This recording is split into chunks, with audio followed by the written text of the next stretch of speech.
They possess a gift or two. One of them is this: they have the power to make a wish come true. Roger Clemens checks in with Gidman and reads the sign. And the crowd again on its feet at Fenway Park in Boston. Here's the right-hander's windup. Here's the pitch. Strike three! A line drive and scooped by Ozzie through. Force out. What a play! What a play by Ozzie. Here comes the runner. The throw to the plate. He's out! Oh, what a throw by Kirby Puckett. There goes Henderson. The pitch, a curveball is well thrown to second, too late. Swung on, long drive, hit to deep left center field. Forget that one.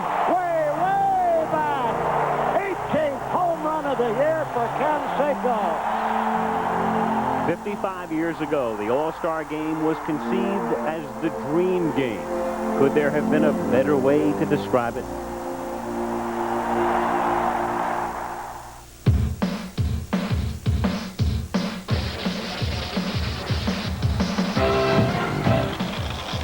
Hey, program yearbook.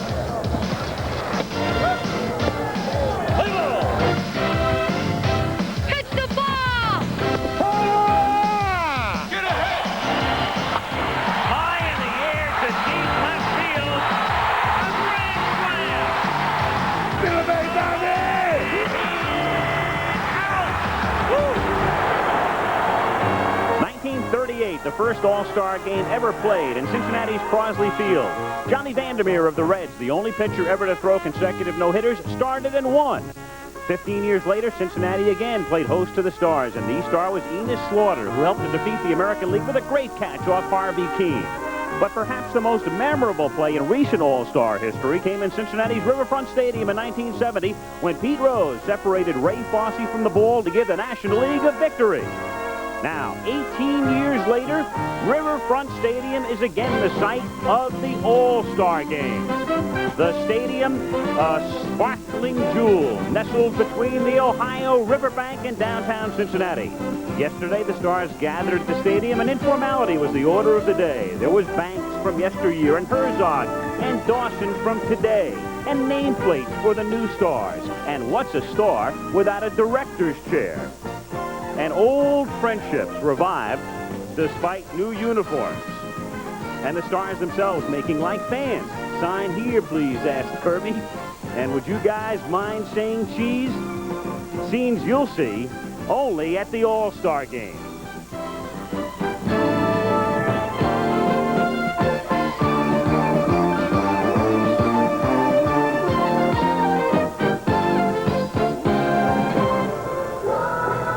Cincinnati celebrating its bicentennial. Riverfront Stadium is filling up. The pregame festivities have started. We'll join them shortly as we welcome you to the 59th Major League Baseball All-Star Game. Hello again, everyone. I'm Al Michaels, and this All-Star Game, like everyone, reflects in many ways the baseball season, as the season right now is at its halfway mark.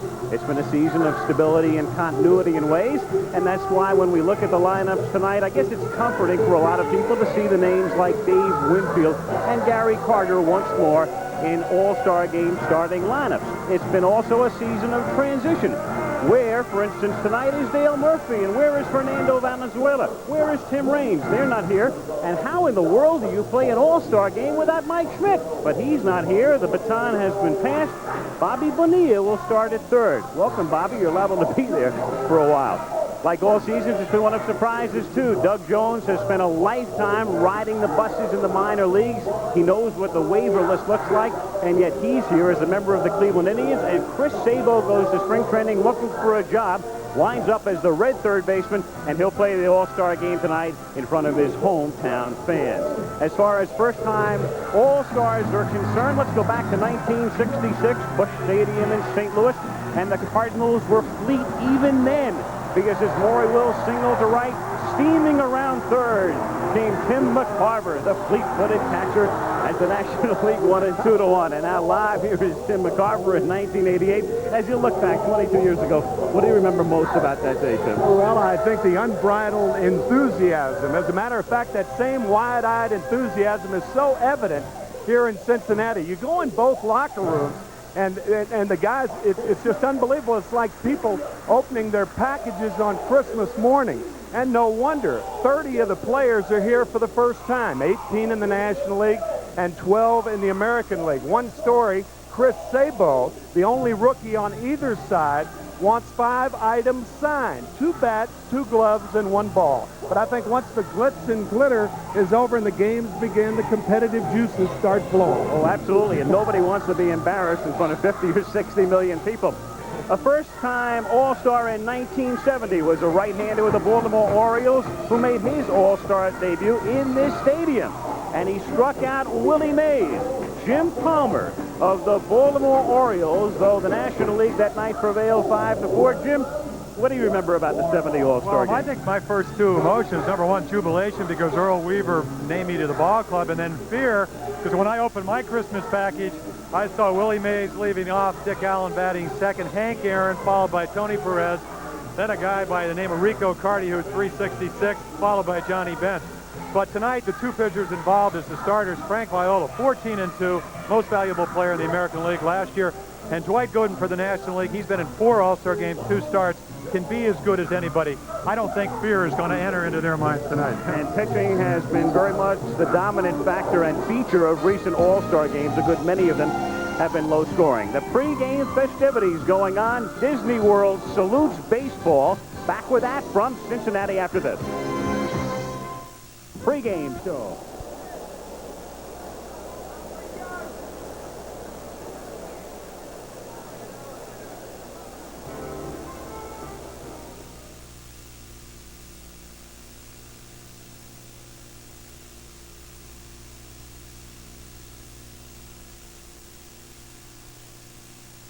The entire cast of the Disney World Series welcomes you to the 1988 All-Star Game.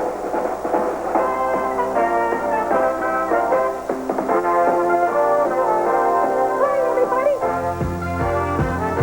Boy, it sure is great to be here.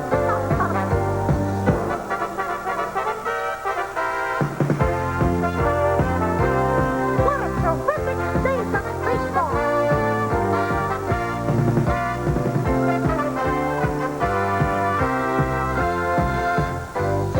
Me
Ladies and gentlemen, introducing the American League trainers, coaches, and non-starters.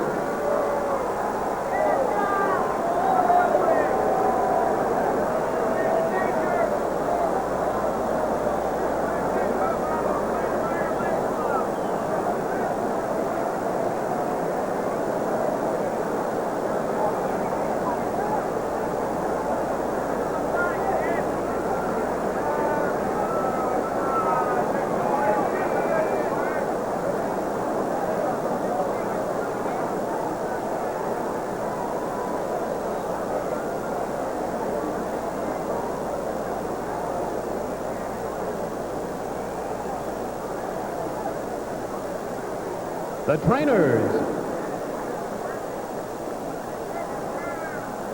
From the Milwaukee Brewers, John Adams. And from the Boston Red Sox, Charlie Moss. In the American League bullpen, from the Minnesota Twins, Rick Stelmazik. Dick Such. Batting practice coaches, also from the Minnesota Twins, Rick Rennick. Wayne Terwilliger. The American League coaches, from the Milwaukee Brewers, Tom Trebelhorn. And from the Texas Rangers, Bobby Valentine. Now the American League non-starters. From the Boston Red Sox, pitcher Roger Clemens. Outfielder Mike Greenwell. From the California Angels, infielder Johnny Ray. From the Chicago White Sox, injured and unable to play in tonight's game, shortstop Ozzie Guillen. From the Cleveland Indians, pitcher Doug Jones. From the Detroit Tigers, he was elected by fans to start tonight's game, but is unable to play because of an injury, shortstop Alan Trammell. Also from the Tigers, pitcher Doyle Alexander. From the Kansas City Royals, shortstop Kurt Stillwell. First baseman George Brett. Pitcher Mark Gubicza. From the Milwaukee Brewers, pitcher Dan Plesac. From the Minnesota Twins, third baseman Gary Gaetti. Catcher Tim Laudner. Outfielder Kirby Puckett.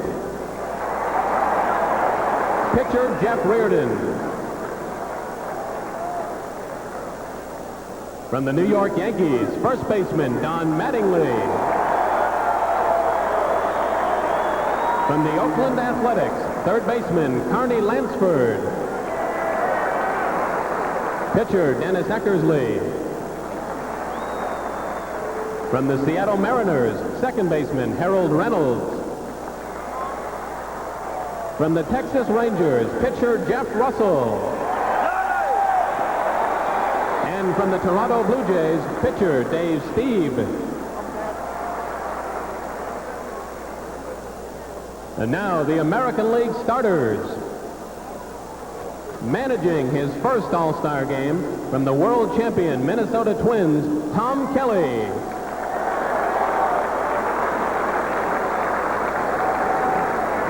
Leading off, the all-time stolen base leader in New York Yankee history, number 24, center fielder Ricky Henderson. Batting second, his 39-game hitting streak last year was the 5th longest in Major League history. From the Milwaukee Brewers, number 4, second baseman Paul Molitor. Batting third, the only player in the last 50 years to collect 200 or more hits in 5 consecutive seasons. From the Boston Red Sox, number 26, third baseman Wade Boggs. Batting fourth, the only Oakland Athletics player to have consecutive 100 RBI seasons, number 33, left fielder Jose Canseco. Batting fifth and making his 12th consecutive All-Star appearance, a 7-time Gold Glove winner from the New York Yankees, number 31, right fielder Dave Winfield. Batting sixth, making his 5th consecutive start for the American League, from the Baltimore Orioles, number 8, shortstop Cal Ripken. Batting seventh, last year's American League Rookie of the Year and home run champion from the Oakland Athletics, number 25, first baseman Mark McGuire.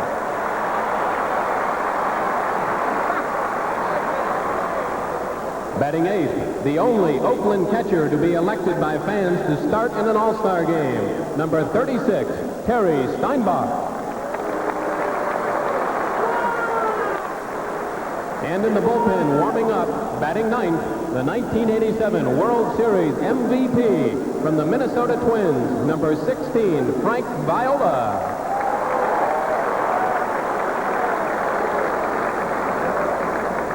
And now let's meet the National League trainers, coaches, and non-starters.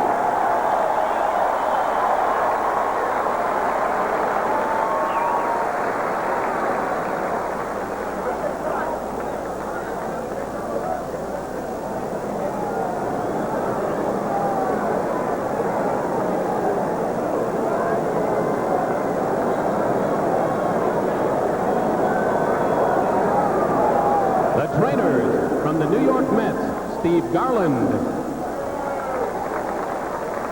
And from the Cincinnati Reds, Larry Starr.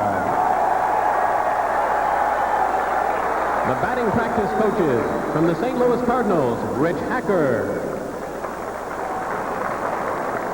Johnny Lewis, Nick Leyba. The National League coaches from the San Francisco Giants, Roger Craig. And from the Montreal Expos, Buck Rogers. Now the National League non-starters. From the Atlanta Braves, first baseman Gerald Perry. From the Chicago Cubs, third baseman Vance Law. Shortstop Sean Dunston. Outfielder Rafael Palmeiro. Pitcher Greg Maddox. From the Cincinnati Reds, shortstop Barry Larkin.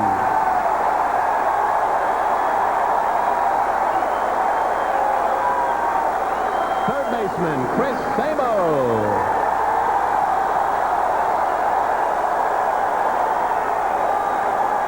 Pitcher Danny Jackson. From the Houston Astros, pitcher Bob Nepper.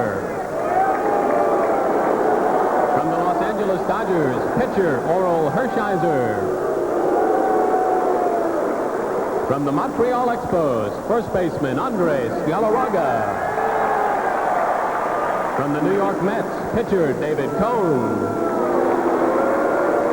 From the Philadelphia Phillies, catcher Lance Parrish. Pitcher Kevin Gross. From the Pittsburgh Pirates, pitcher Bob Walk. Outfielder Andy Van Slyke. From the St. Louis Cardinals, pitcher Todd Worrell. Outfielder Willie McGee. And from the San Diego Padres, pitcher Mark Davis. And now the National League starters. Managing his third All-Star game from the St. Louis Cardinals, number 24, Whitey Herzog.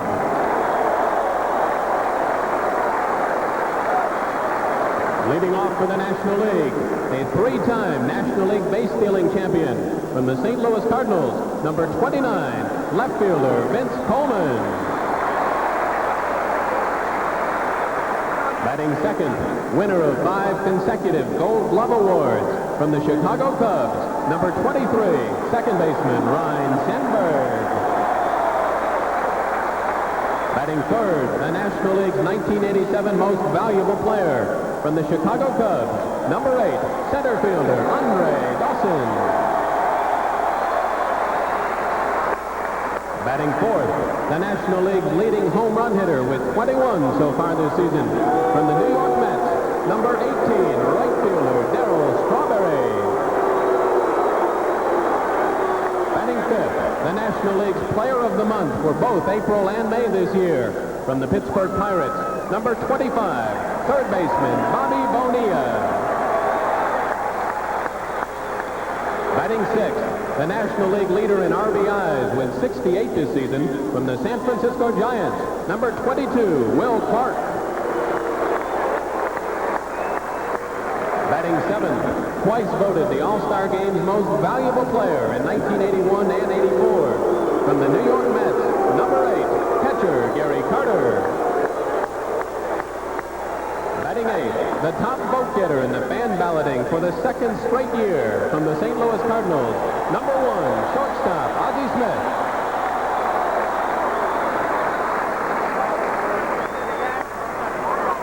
In the bullpen, warming up, batting ninth, the National League's 1985 Rookie of the Year and 1986 Cy Young Award winner from the New York Mets, number 16, pitcher Dwight Gooden.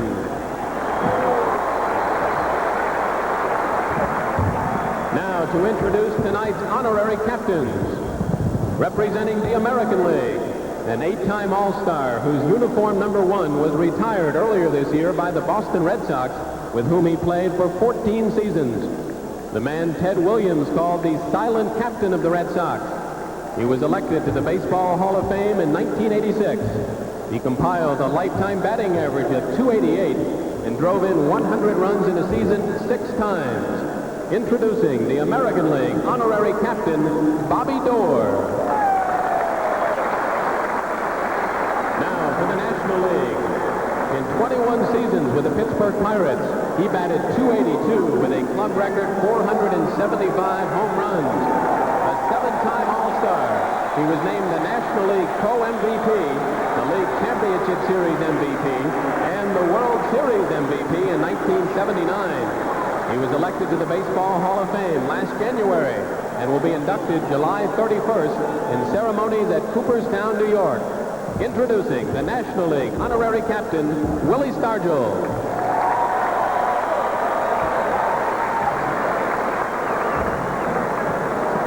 Now, to honor the 2 great nations in which Major League Baseball is played, we are pleased to present Larry Gatlin and the Gatlin brothers, who, in the spirit of friendship, present the national anthems of the United States and Canada.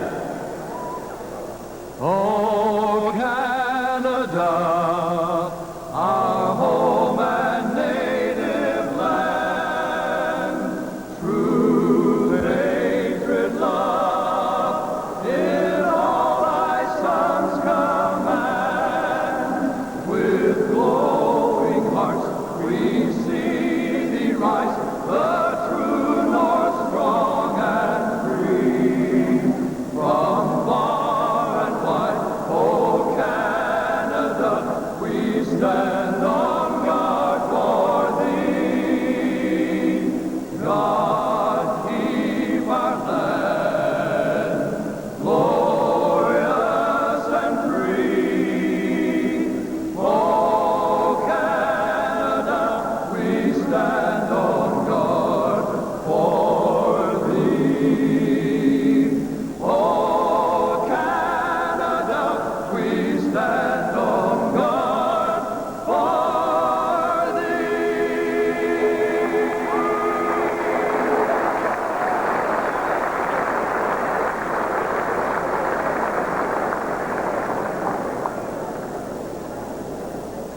And now to honor America, the Star-Spangled Banner.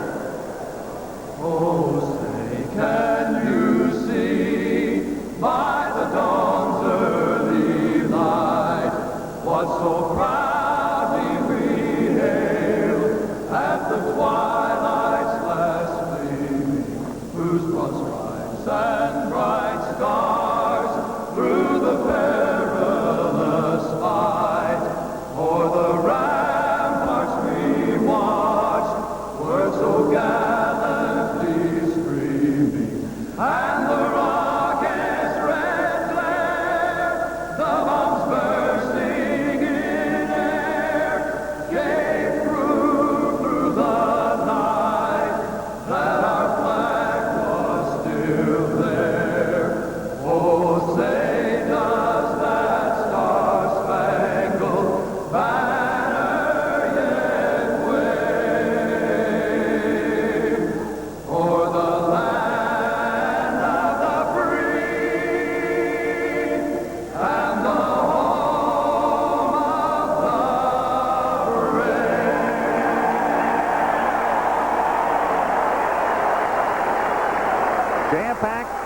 Riverfront Stadium, awaiting the start of the 59th All-Star Game. We'll be back.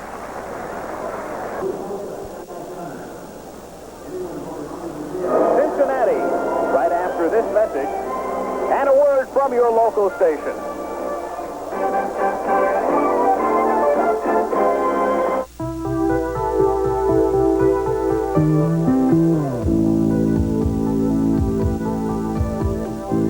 People who care what they eat are learning some surprising things about calories. One surprising thing is that the white meat you see here contains fewer calories than anything else on the plate. But the most surprising thing is that this white meat is pork. Pork. The other white meat. An ABC News brief. Now from Washington, Ted Koppel. Good evening. Democrats appear to be generally pleased by today's announcement from Michael Dukakis that he's picked Texas Senator Lloyd Bentsen to be his running mate. Jesse Jackson said he's too mature to be angry and expects to support the party's ticket. More on the Democrats later on Nightline. Greek authorities today released photographs of 4 suspects in yesterday's attack on a Greek cruise ship that told from the attack 9 dead, at least 98 injured. That's Newsbreak.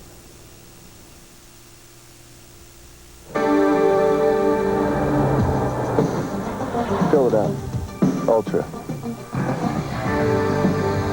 From Sunoco comes the highest octane unleaded gasoline ever. Sunoco Ultra 94. No other gasoline will make your car perform better. And now, for the best deal under the sun, get a free 2-liter bottle of Coke with every Ultra fill-up through July 22nd. Offer not available in New Jersey. For many long, hot summers, Cutlass Supreme has hit the streets with everything it ever took to be hot.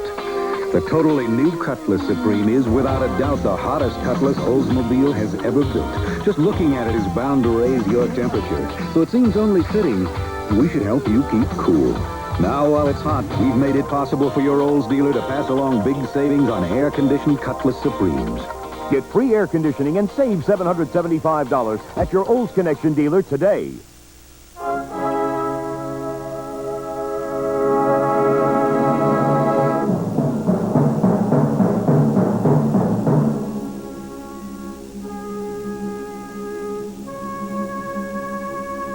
This should give you some idea of the difference between beer and Genesee Cream Ale.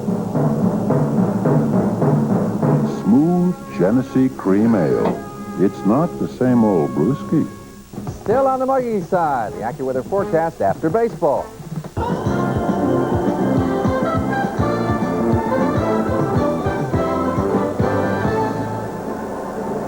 Now Michael's back in Cincinnati, and now on to the game. The 4th time it's been played in the Queen City of the West. The National League has won the prior 3, and of course they've dominated in recent years, winning 22 of the last 25. From time to time tonight, we'll have interviews with the players, with Gary Bender and with Joe Morgan.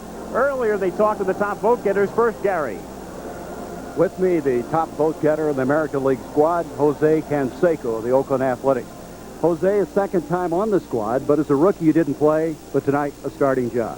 Yeah, I think tonight basically is going to be the most exciting All-Star game. I mean, if I am in the future, basically because I did lead the American League in votes, and you know, I'm going to get a starting job today and hopefully get a couple at bats and thrill some people down in Miami. Jose, there's been a lot of talk about you could become the first in Major League history to achieve the 40-40, 40 home runs and 40 stolen bases. This year I'm basically halfway. I do have the 24 home runs and 23 stolen bases, and I think with my ability this year, if I just stay healthy, stay consistent, I think I can achieve it this year. Good luck today. Thank you. Let's go now to a guy who was a 10-time All-Star. Here's Joe Morgan. Thank you, Gary. I'm here with Ozzie Smith, the leading vote getter for this year's All-Star team. Ozzie, you've been the leading vote getter from the fans the last 2 years. But do you feel that the fans voting should be the last word on who starts the All-Star team? Well, Joe, I think that when you have the managers and the players or coaches vote, you're going to get a marked difference in who starts and who doesn't. But it's the one way that I think that the fans can have a say. The majority of fans can have a say in who they see during the All-Star break. And if we take that away from them, then I think we take away from their participation in the game. And this is really a fans' game, and they choose who they want to see. So here we are. I agree with you, Ozzie. Thank you, and back to the booth with you, Al. All right, thank you, Joe. And as we mentioned, the National League has been recently dominant, and series-wise, that's the way it stands. 37-20-1. The start when we come back. A spectacular shot at sunset. There's still some natural lights, and Cincinnati is at the far western end of the eastern time zone. So still some natural light, but there it is, that sparkling jewel, Riverfront Stadium, which opened in 1970. It had been opened 2 weeks prior to the 1970 All-Star Game. And just moments ago, the ceremonial first pitch, and in town to toss it, the Vice President of the United States, George Bush, the old left-hander. And the Yaley throwing one into the mid of Gary Carter. The lineup again for the American League with Ricky Henderson leading off, and then Paul Molitor at second. Wade Boggs bats third. Jose Canseco is the cleanup hitter. Dave Winfield in right. Ripken replacing the injured Trammell as the starting shortstop. Mark McGuire at first. Terry Steinbach bats eighth. And Frank Viola, who might get a chance to hit tonight. And the last time Frank hit would have been back at the World Series against the St. Louis Cardinals. And Dwight Gooden goes to the mound. It's the second time he has started an All-Star game. He started in Houston in 1986. The inside pitch on Gooden from the Giants, Will Clark. Dwight Gooden throws a hard fastball, usually in the 95-mile-an-hour range. He has a big sweeping curveball that, if he has control of, he's tough to beat. He also has a changeup, but he doesn't throw it much. The only time he throws it is to left-handers. The key to Dwight is he going to have control of his curveball, and if he does, he's tough to beat. So Clark talking about Gooden as you look at the American League bench, and as Tim mentioned, more than half of the 56 on both rosters playing in an All-Star game for the first time. And a look into the National League dugout, Oral Hershiser and Bob Knepper and Danny Jackson. And defensively, it's Vince Coleman in left. Now, Andre Dawson and Darryl Strawberry are both right fielders, but Dawson moves over for the All-Star game to center. The infield, Bonilla at third, Ozzie at short, Sandberg is the second baseman, and the Giants' Clark is at first. Gary Carter does the catching, and he may catch for a while tonight because Lance Parrish, his backup, has been bothered by a bad back, so we could see Carter in for most, if not all, of the game. And so the All-Star game ready to begin, and it begins in a funny way with Ricky Henderson leading off against Dwight Gooden, both their teams in pennant races, and if indeed there's a Subway Series between the Mets and the Yankees, this is the way the first game of the World Series could begin. Gooden to Henderson, missing outside, ball one, 1-0. Ricky's been bothered by injuries of late, but still stealing bases at a clip which would net him around 80 for the season. He has 42 at the break. 2 balls and no strikes. And Gooden behind now, 3-0. Well, a walk's a double. And when you think of Ricky Henderson, I think of the 130 stolen bases back in 1982. You get a lot of good pitches to hit once you fall behind Henderson as a pitcher, because you don't want to walk him. 3-1 the count on Ricky, who leads off, and Henderson is on. So Ricky Henderson with 42 steals despite the gimpy leg, and he's missed a lot of time, is at first base. And Whitey Herzog, who knows all about speed, will now watch Gooden, who has trouble holding runners on, face Molitor with Henderson at first base. Jim, you may know the exact numbers, but 2 weeks ago, I think it was like 23 out of 26 stolen base attempts with Gooden and Carter catching and pitching. And the New York Mets lead the major leagues in stolen bases against them. Right around 120 now against the Carter catching, or Mackey Stasser catching, Barry Lyons, and the pitching staff of the Mets. Molitor takes a strike in the count 0-1. On the other side of the coin, the success against the Mets is the fact that Henderson is really taking a look at Gooden, not for the first time necessarily, but he really doesn't know Dwight. He doesn't see that much of him. And Gooden drives him back.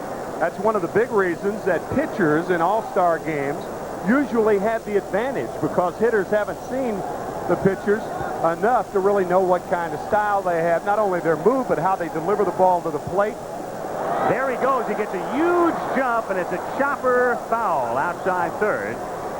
He had second stolen easily and maybe third with that break. Well, you consider the curveball as the pitch, which gives you a little bit more time, and you look at an excellent jump by Henderson. The one thing that Gooden allows base runners to do is get a good jump because of the high leg kick. Most pitchers in both the American and National League, as you look at Ricky coast into second knowing that he would have stolen the base if Molitor had not fouled it off, most pitchers have gone with that slide step to try to get the ball to catcher a little bit quicker to give him an opportunity to throw out the runners. No balls, 2 strikes, and this time he stays, and it's grounded right down to Clark. He goes to Smith 1, back to Clark, double play.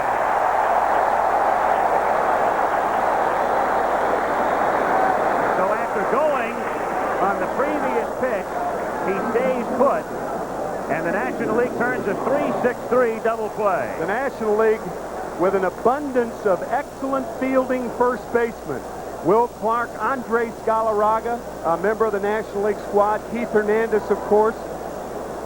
They're making the 3-6-3 double play, a rather routine way of getting 2. Wade Boggs takes a strike, and that's anything but routine when you turn a 3-6-3 with Henderson running and Molitor hitting. Wade Boggs of the Red Sox, 4 batting titles under his belt, and maybe a 5th in there. And the count is 0-2. He's tops in the majors right now at 355. And his lifetime average when this season began was 354. And Gooden's 0-2 pitch is outside. 1-2. For Boggs, it's been a tremendous accomplishment with what's been going on off the field. The palimony suit filed against him has gotten tremendous publicity. And yet here he is leading the league in hitting and whacking one into left field for a base hit. So Boggs is on with a 2-out single, Wade at first base. And we'll bring up Jose Canseco. The key to getting a ball by Ozzie Smith is to hit the ball hard. You're seeing reaction of Ozzie about as quick as they come. He makes the dive, or at least the attempted dive and stab, and the ball is hit on the nose into left field for a base hit. Now Canseco with 24 homers. And Gary Bender before the game talking about the possibility of joining the 40-40 club. He'd be the first ever with 40 homers and 40 steals. 0-1 to count.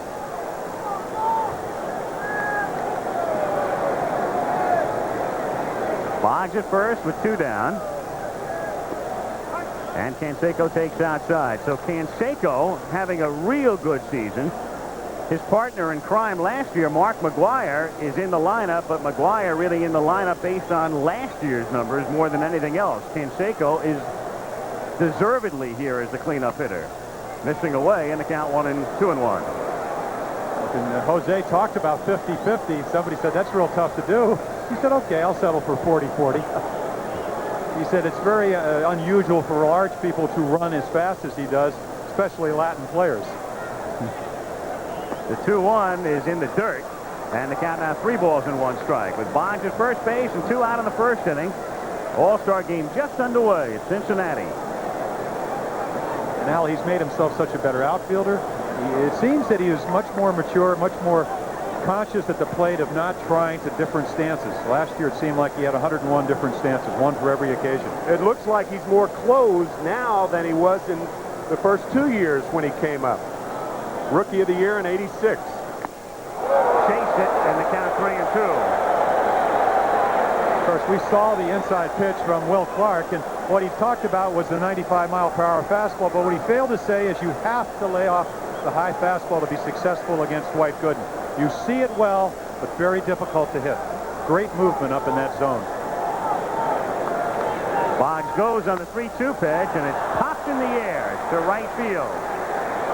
Strawberry is there. And the American League gone in the first. At the end of the half, the American League nothing, and the National League coming up. And back in Cincinnati for the All-Star game with Frank Viola on the mound for the American League, facing this National League lineup. Vince Coleman leading off, Ryan Sandberg hitting second. And then Andre Dawson hits third. Strawberry, the cleanup batter. Bonilla hitting fifth. Will Clark sixth. Gary Carter in the seventh spot. Ozzie Smith eighth. And Dwight Gooden batting ninth. And let's get the inside pitch on Frank Viola from the New York Yankees, Dave Winfield. Frank Viola of the Twins, the top left-hander in the American League, not only in terms of numbers, but the players would agree also. Has a good move to first base, holds runners tight, works the corners, a good fastball. He can come inside or outside, good curve, and the pitch that'll get you out on is that changeup. And back of Frank Viola defensively for the American League All-Stars. Canseco is normally a right fielder. He plays left. Henderson has been playing left. He moves to center. Winfield stays home in right. He's the senior member out there. Then in the infield, you've got Wade Boggs at third, Cal Ripken starting in place of Trammell at short. Paul Molitor now is a DH and has been a third baseman for years, but he was on the ballot at second, and there he is. And Mark McGuire plays first. Kerry Steinbach does the catching. Frank Viola on the mound, and the switch hitting Vince Coleman of the St. Louis Cardinals to lead off. No score in the bottom of the first inning with Coleman, Sandberg, and Dawson. Vince, 275 average and 45 steals, swinging and missing, and the count is 0-1. So Whitey Herzog with his National League champions mired in fifth place, but still represented by two starters. And they also have McGee and Worrell here on the bench. Lifted to center. Ricky Henderson used to play there. Makes the catch. One away. And Ryan Sandberg will come up. If you're a pitcher and you dream about pitching in big games and you thought about 3 games you could start, wouldn't you think about starting the first game of the World Series, the 7th game of the World Series, and the All-Star game 1, 2, 3? That's exactly what he's done over the past 9 months. You'd also think about winning them. Now, he hasn't done that yet, but he did win the 1st and the 7th, and I think that was the big game in his career because he said, used his changeup early, the Cardinals got hit, he went to his fastball and was successful. Off speed to Sandberg for a strike. He has 3 great pitches, and Dave Winfield talked about the changeup, but what sets up the changeup is his outstanding fastball and that big curveball you just saw. Ooh, fooled him again, and the count 0-2. And as you said, Timmy, when you don't get to see a guy like Viola, you really don't know what to look for. And they may not see him very often, maybe 2 times at the most. This time a fastball is fouled away, still 0-2. Frank is the first pitcher to start an All-Star game from Minnesota since 1967 when Dean Chance, the right-hander, and the first Minnesota pitcher to appear in an All-Star game since 1973 when Bert Blyleven. Still 0-2. Well, the Twins have been short shrifted for years, and there is Tom Kelly, the manager. He's brought his coaching staff here. He has 5 Twins, and he could have had a 6th, but Ken Herbeck said last year that he wasn't going to come because he wasn't selected last season. He felt he was slighted. And the Twins making a move again in the West, so they were short-circuited over the weekend by Milwaukee. 1-2 the count on Sandberg. Well, that's one of the great luxuries as a starting manager. You get to start a guy that's 14-2, well-rested, pitched last Wednesday. So not his regular day, but very much close to it. That's line foul. Out in front again, so it remains a ball and 2 strikes. The All-Star managers are so designated because their teams won the pennant in the prior season. And there's Whitey Herzog. The National League has only lost 3 games in the last 25 years, but Whitey's had the misfortune to manage the team on 2 of those occasions. 2-2. And no National League managers ever lost 3 games in the All-Star game. So the heat's on Whitey. Does he look worried? Doesn't he look concerned there? 2-2 the count. And Sandberg fights it off. So still 2-2. And on deck is Andre Dawson. So Cubs back-to-back, and there are 6 Cubs on the All-Star team. You know, the amazing thing about starting an All-Star game is invariably it may be the most difficult lineup you will ever face. Certainly was in a lot of my games. At least I perceived it as such. The good news is you only have to go around once. That's right. And down he goes. Viola working in and out, off speed, and an occasional fastball, and strikes him out looking. 2 gone. Again, we talked about the changeup, but here's the fastball. Right where Terry Steinbach is sitting, and when you hit the glove, more chances or not, you get the pitch. Again, when you set it up, and as an umpire, when you see the pitcher moving in and out and the catcher moving in and out, you make it a lot easier for him. So 2 gone, base is empty, and Andre Dawson, whose .308 average is the highest among National League starters. 1-0. It's interesting that Dawson would have the best average, and he's only 7th in the league in hitting. So the top 6 are either on the bench or not here. Andres Galarraga leads the league at .338. In there for a strike. 1-1. As a matter of fact, the extra men on both ball clubs have a better batting average than the starters.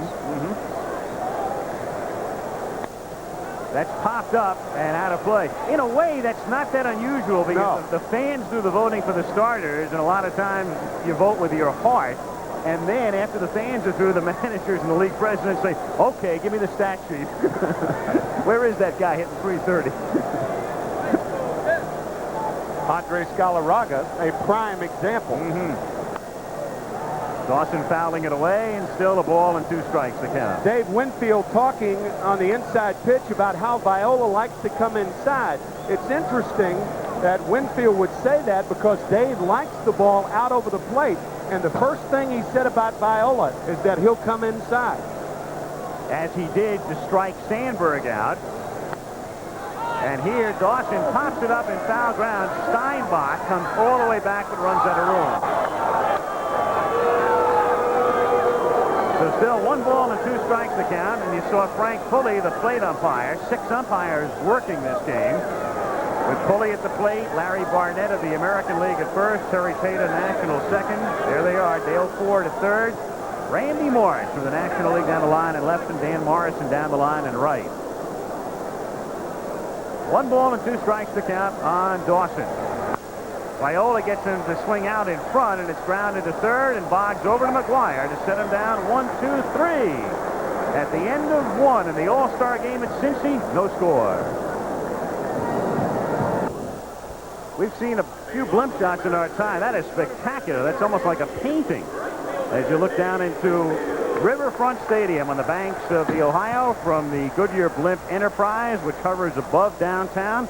This stadium sits on the riverbank, the Ohio River, and across the river, the Commonwealth of Kentucky. The All-Star game. He'll remember it forever. Second inning, no score. And here's Dave Winfield, the lead off, and he goes after the first pitch and grounds it to Ozzie Smith. Over to Clark for the out. 1 pitch, 1 gone in the second inning. And it will bring up Cal Ripken.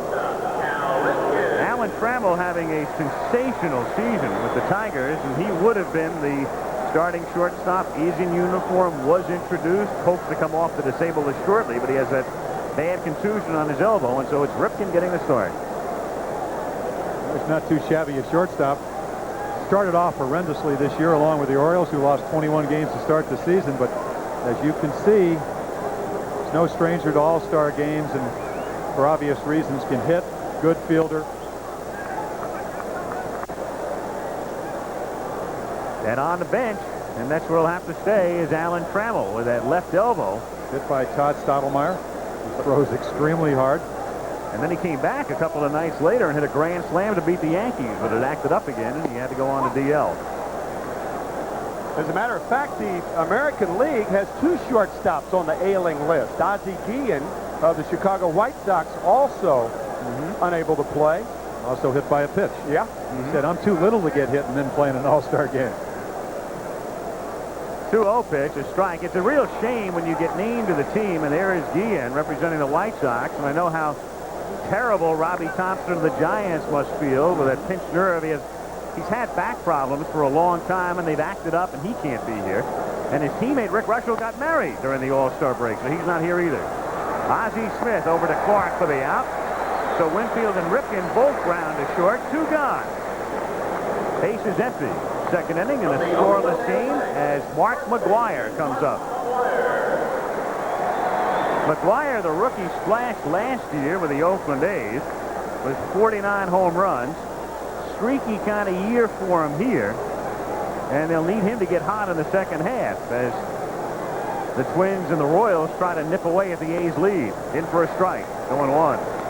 He had 20 first-pitch home runs last year out of those 49 home runs. So the pitchers have definitely adjusted.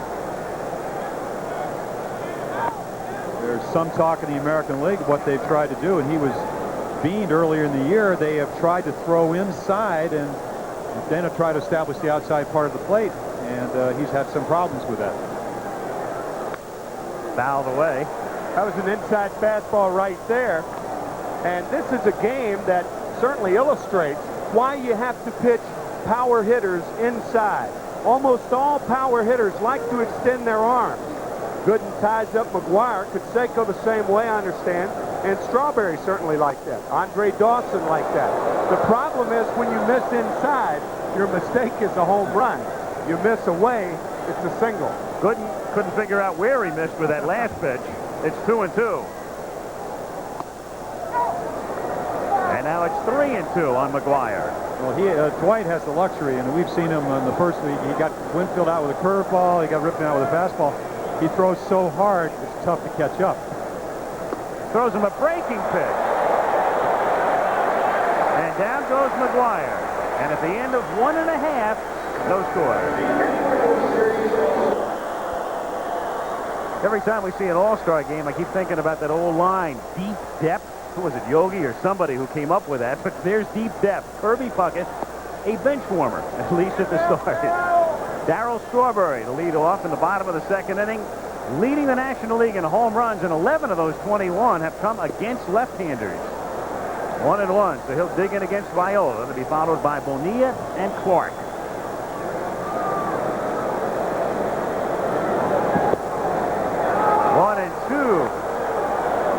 He's on a 2-for-26 streak, so he hasn't been hitting very well, and I think a lot of that reason Keith Hernandez is not in the lineup.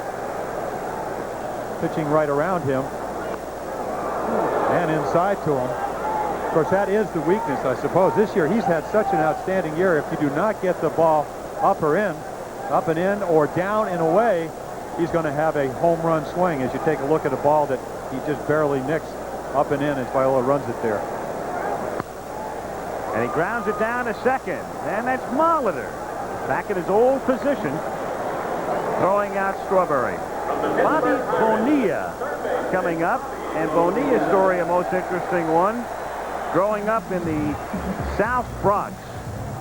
And originally signed by the Pirates. And there was Bobby at the age of 10 and sent over to the White Sox. And then Sid Thrift got him back.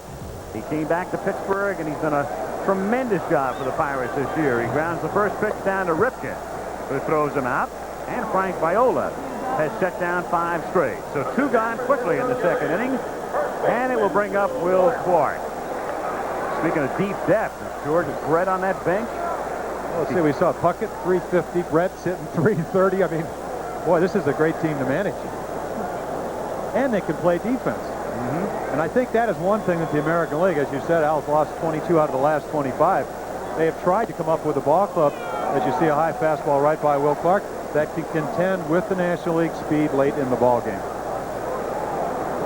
Clark, the Giants' first baseman, taking high. And for Will, what a tremendous thrill, and that is his nickname, Will the Thrill. But what a thrill to be on a National League All-Star team with your college teammate, Rafael Palmeiro. They hit 3 and 4 for the Bulldogs for 3 years.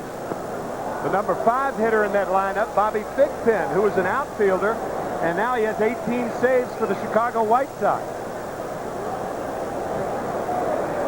Murderer's row in Starkville. The 1-2 pitch is fouled away. So 2 out, bases empty. No score, bottom of the second inning. Will and Rafi were telling me before the game that it was thunder, lightning, and rain. Bobby Thigpen. It's looped down the line in left field, curling and just going foul. So still 1 ball and 2 strikes. With 2 out and the bases empty, bottom of the second inning.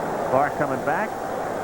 And Gary Carter on deck. You talk about a hitter who combines power and contact. I don't think anybody in baseball has a prettier swing than Will Clark. Well, that's why I asked you about Stan Musial. You played against him. Boy, I mean, I've seen some old reels of Stan. Look very much alike. When he hits the ball, it is beautiful. I mean, great extension. You didn't see it on that swing before because the ball was up and in, but when he gets the bat head out, and he hit 35 home runs last year. There, of course, is so much more to hitting than beautiful swings. I think of a giant first baseman in the 70s by the name of Ed Goodson. Not a bad player, but not all-star caliber. That same gorgeous swing. And there's Gary Carter waiting on deck. But so many things go into the difference between a 300 hitter and a 250 hitter. Strength and balance are two. That's hit on a hop and backhanded. Speared nicely by Ripken, who throws him out. And Frank Viola has set down 6 straight. We go to the third with no score. Back in Cincinnati after this word from your local station. One of the great Cincinnati landmarks in the foreground, the Central Trust Tower, and a look into Riverfront Stadium at the edge of downtown. The All-Star game. Look at that shot. That's the Riverfront Coliseum, the indoor arena on the left, and the freeways which go by the stadium, the Ohio River, the bridges into Kentucky, and underneath the blimp, downtown Cincinnati. There's a drive into right field. It's back Strawberry all the way back, and it's out of his glove and over the wall for a home run. Terry Steinbach, the All-Star, who a lot of people said should not be here, hits a home run. Doesn't it figure? Well, number 6 on the year, something that does not happen very often off Doc Gooden. He doesn't really catch up, but he likes the ball away, as you see the jubilation. 16 last year, 6 this year, but he did fracture his orbital bone earlier in the year. Take another look at it. And he got his hands in. You can see how strong he is. 6'5", Darryl Strawberry almost catches it. Looks like he almost gets it on the rebound. Tipped his glove off the top of the fence, and now Gary Gaetti bats for his teammate Viola. So Steinbach, and a lot of people felt he shouldn't be here. They thought there was some ballot box rigging in Oakland, and they punched out his name in an unfair manner. But on the other side is the fact that in the American League, there really isn't an outstanding catcher. As Gaetti swings and misses, and so he gets the call, and Laudner is the backup. Carlton Fisk has been hurt most of the year. And Steinbach, who said, hey, man, I'm just happy to be here. I thank the fans. And he thanks them again. No balls, 2 strikes. And it's 1-2. And you also saw in the dugout the unusual style of congratulations that has become a trademark of the Oakland Athletics. Gooden takes the one hopper, takes care of Gaetti. Gary gone, and Henderson is the batter. You can't help but see a play like this and think of Dave Henderson. In the 1986, you and Jim were there. Game 5, actually, of the American League Championship Series.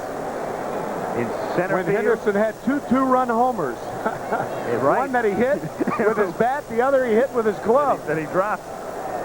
And here's the elbow bashing we were talking about. It's dangerous to shake hands on that ball club. Hey, can you imagine if Kirk Gibson played with the A's?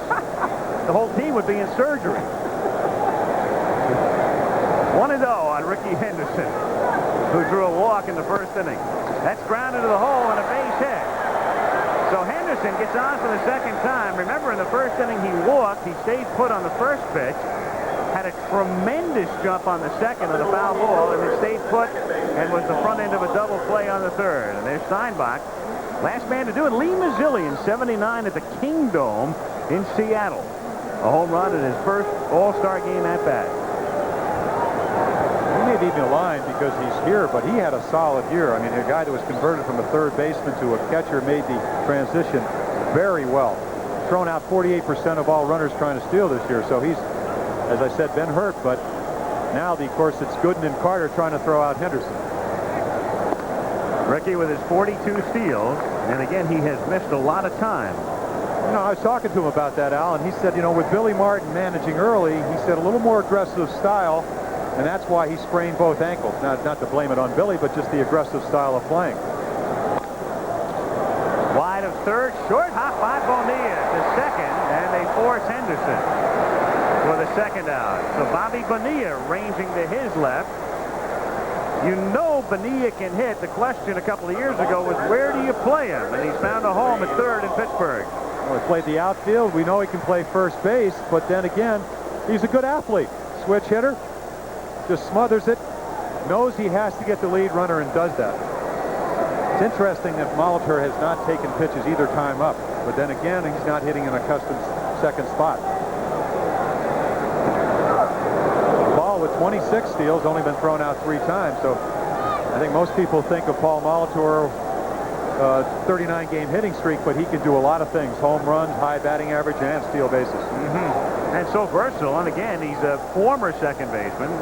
Now a DH basically. And why not? In the year of the balk in the All-Star games, you've got to have a balk. I mean, you knew it was coming. It wouldn't be fair to go through this one without a balk. Dwight Gooden had a look at Frank Pulley, and it's kind of the same look Whitey has. As if to say, I didn't think you'd be calling the All-Star game. It's got to be a discernible stop, and they have been calling it all year. And to be honest with you, I didn't think they would be as tough in the All-Star game on the balk situation. I didn't either. Say, why not? Well, I figured that this is a microcosm of the season. We mentioned at the Open, the All-Star game reflects so many things about the year, so it's really appropriate. We'll have a balk tonight and then a suspension. It'll be right soon. What's interesting when you see Whitey Herzog smiling is a lot of people think because Bert Blyleven in last year's World Series did not have that discernible stop, Whitey got the Major League Rules Committee to make this rule. So maybe that's why he had that chagrin look on his face. That's a line drive caught by Sandberg. Timed it perfectly off the bat of Boggs, who was bidding for his second hit. Steinbach's home run makes it 1-0 Americans after 2.5. In Cincinnati, Ohio, a city whose very name is synonymous with this sport, home of the Cincinnati Red Stockings in 1869. The last out of the third inning. Well, that's how you win 5 consecutive Gold Gloves. Great range, jumping ability, but that's also how you usually get 200 base hits. You stay with that low curveball and hit it right on the nose. But Sandberg saves the second run. As you look at Roger Clemens, you could throw also 6 shutouts in there. He has doubled Paul Kilgus down with Texas Ranger, who has 3. Viola with 2. So Clemens working in the third inning on Gary Carter after Frank Viola works 2 perfect innings. Clemens comes out of the pen to face the bottom of the order. Carter, Smith, and then the pitcher's spot. We'll see what Herzog does as Carter swings and misses. Gooden has gone his 3. That's as far as he can go. So Whitey will hit for good. There's no question about that. And we'll find out who it will be. And it appears to be Gerald Perry in the foreground there, lower right, bat in hand. Roger Clemens pitched last Saturday night. 15 strikeouts and a no decision. Against the White Sox. He is, as a matter of fact, Clemens, one of the American League pitchers that's not rested. That's an interesting stat right there. 19 plate appearances. And he really shines in the All-Star game. Gary is the 2-time MVP, 81 and 84. He's taking the trophy home. One of 6 players to hit 2 home runs in a game back in 1981 at Cleveland. After the 2-month strike by Major League Baseball players. 2-2 pitch is fouled away. People forget that's the last time the All-Star game was held in the state of Ohio, and it was delayed and postponed. And then finally they began the second half of the season with that Sunday night All-Star game at Cleveland. And the state of Ohio holding the most All-Star games. They've held 8. California and New York with 7 apiece. That's unusual. 2 tradition-rich franchises. Popped up. And Molitor is there for the catch. 1 away. And Gary Bender has Frank Viola with him. Gary. Well, Frank, the 7th game of the World Series, starting the All-Star game. How'd you feel about those 2? Compare them. It's been a heck of a year. The World Series, I don't think you can top because we weren't expected to do anything, and we did it as a team. not expected to go anywhere, and that was a great achievement in itself, but you can't take anything away from this All-Star game. It's a showcase, and I was fortunate enough to have the chance to go out there and show it. Perfect 2 innings. Steinbach, you shook him off about 3 times that first inning. Well, he's calling the game as though he's hitting against me. He's hitting lifetime 400 against me, so I couldn't let him do that. But, you know, I just know what I want to go with in certain situations, and Terry got the hang of it after the first inning. You've got the hang of it, too. Thanks, Frank. Thank you, Gary. Back up to Al. All right, Gary, thank you. As Ozzie Smith takes inside, 1 ball and 1 strike with 1 out of the bases empty. The National League looking for his first base runner. Ozzie with decent numbers. Thing about Smith, it's funny, and Ozzie's the leading vote getter, and well, he should be. He's been a tremendous shortstop for years, but surprisingly, he's made more errors already this year than he did all of last season. There's one reason, Pop.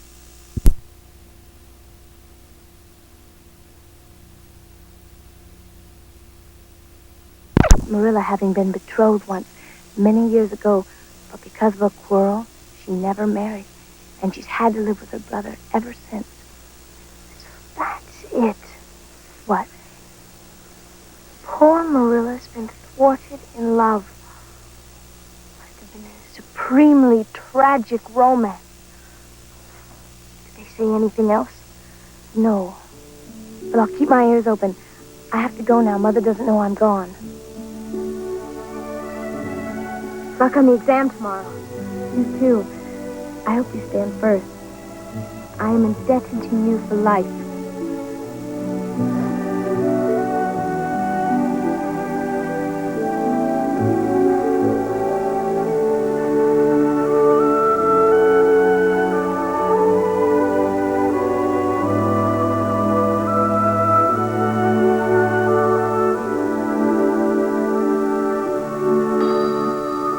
All right, class, time's up. Place your pencils beside your papers. I'll collect your papers once everyone has left. However, before everyone leaves for lunch, I would like to announce the mathematics half-term results. The 3 best standings are as follows. First, Gilbert Blythe. Second, and history, past history, or in the present tense. Of course, you go back to 1986. He retired 9 in a row down in Houston. Only 2 days of rest. Now, Gerald Perry of the Atlanta Braves, the sole representative from Atlanta, takes a strike. 0-1. Perry making a bid for the batting title. Just came off the disabled list, and at the All-Star break, he's 1 point behind Andres Galarraga. And Clemens quickly out in front, 0-2. Well, he struck out 186 on 159 innings this year and only walked 28. So you get an idea, not only does he have the 98-mile-per-hour fastball, 3 other pitches to go with it, and pinpoint control.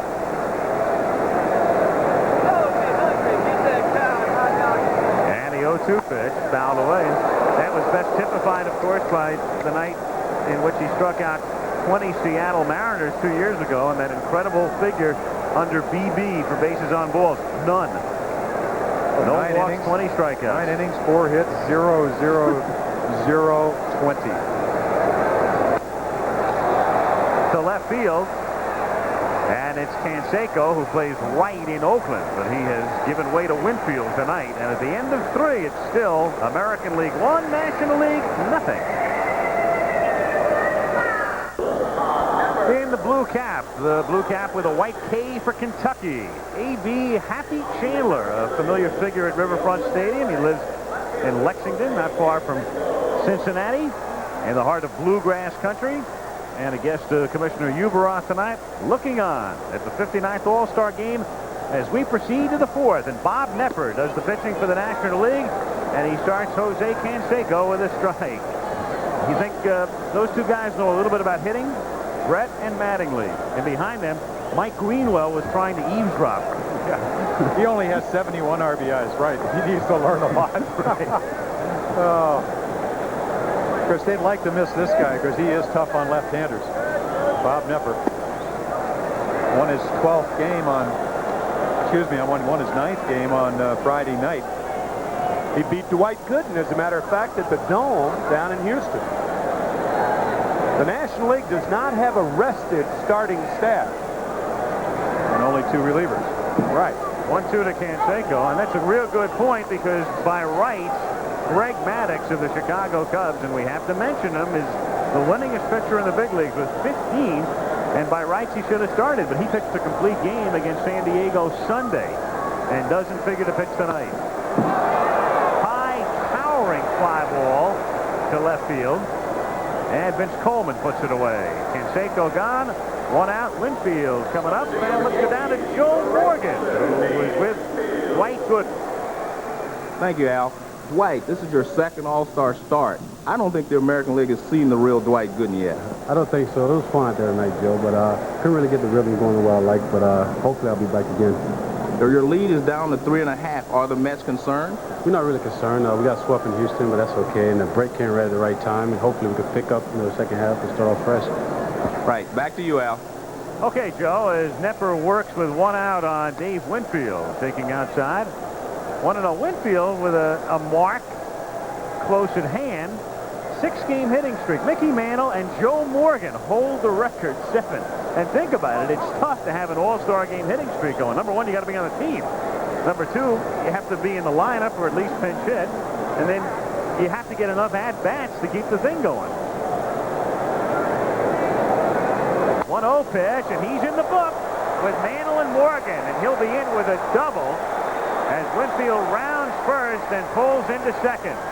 So Dave Winfield having the year of his career with a double to the gap in the All-Star game with one out in the 4th inning.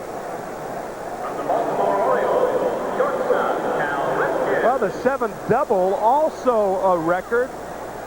7 doubles now for Dave, and we mentioned earlier that he loves to extend his arms, and he showed you there why. Well, a normal guy, you usually get to that ball, but he hit it so hard it gets right up the gap. And you can see Bob Nepper, he knows he did not get the ball down in a way where he wanted it. Result of two-base hit. So Winfield joining some illustrious company with a 7-game All-Star game hitting streak, 1 out, and Ripken takes outside. 4-1. Ripken grounded out in the 2nd inning. You see 2 for 13. Cal, very much a hitter like Dave Winfield. Likes to get his arms extended. A little bit better breaking ball hitter. Especially maybe the 2nd or 3rd time around. A luxury he doesn't have tonight. 2-0 the count. Bob Nepper, coming off a terrible season in '87, has turned it completely around. And, of course, he got that reaction before the game. He was quoted before the season as saying he didn't think a woman's place was behind the plate as an umpire. And then he got into more hot water with the National Organization for Women, and it's become a cause célèbre. Of course, he's publicly apologized, but you heard the reaction tonight when he was announced. It was interesting to watch his face. He didn't know how he was going to be received. Oh, he knew. But he's been putting up with it all season. And he walks Ripken here.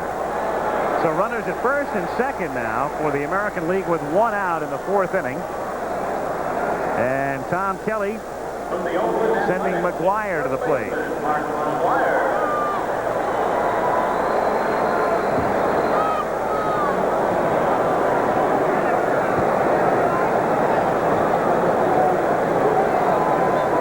McGuire last year as a rookie was in the All-Star game, not as a starter. And last year in his own home park in Oakland. And the All-Star game next year goes back to California, Anaheim. And then in 1990, Wrigley Field under the lights. Inside. 1 ball, no strikes the count. 5 3-run homers. I guess you could add that he leads the majors in 16th inning home runs this year, too. 2 game winners, back-to-back 16th inning home runs. That's his number. And he grounds it into left field for a base hit. Winfield will be held at third as the throw is offline, and Gardner is there to field it on a hop. Now, the interesting thing here is that your base coaches are managers. That's Tom Trebelhorn, the manager of the Milwaukee Brewers, but he sized it up. And he looked at Coleman charging on the AstroTurf and decides to hold Winfield at third. And the reason for that is he gets to the ball so quickly, and Trebelhorn has to make up his decision. Winfield runs exceptionally well for a man his size. But here with one out, you don't want him throwing out at the plate. Coleman gets to the ball so quickly, Trebelhorn says, hey, we had the guy coming up to the plate that already homered. Let him hit with the bases loaded, and this is what's going to happen. So the infield double play depth now as Knepper tries to work out of a fourth inning jam, and the National League bullpen will get busy with David Cone going down there to start throwing. There he is. And Cone, well, this would normally be his day to throw on the side. Working Sunday in Houston. Knepper falls down, and a great stop by Carter. And it reminds you of Candlestick Park when Stu Miller was blown off the mound, but there's no wind tonight. Knepper just went down in a heap. Well, we talked about Gary's throwing earlier combined with the New York Met pitchers, but it is amazing that Gary Carter has maintained his mobility after catching over 1,600 games. He is really remarkable. That is a remarkable play by Carter. And it saves a run for the moment, and then the next pitch is hit high in the air to left field, deep enough to score a run. Back goes Coleman, makes the catch on the track. Winfield scores easily to make it 2-0, and Steinbach comes within about 8 feet of hitting a grand slam homer. Well, for a guy that's not supposed to be here, he had a grand slam swing. I mean, we already saw him homer to right field. That's a helicopter on a ball up and in. Great at bat extension. Looking for a pitch he knows he can hit a fly ball, and then does. Pretty good piece of hitting. So Steinbach has driven in both runs. The American League leads 2-0, 2 out and 2 on. And Johnny Ray, the sole representative of the California Angels, the longtime Pittsburgh Pirates second baseman, who for the most part has played left field for the Angels this season, and then they had to move him back in when Mark McLemore got hurt. So Johnny Ray comes up here to pinch hit and takes a strike. And Mark Gubazar has already warmed up for the American League, and he will come on. So Clemens goes only 1. The California Angels sorry to see the All-Star break come. They've won 5 in a row, playing much better baseball. Swept 4 from Cleveland just prior to the break. That's hit softly into left field, but on comes Coleman to make the catch. A run, 2 hits, and 2 left after 3.5. The American League leads 2-0 in Cincinnati.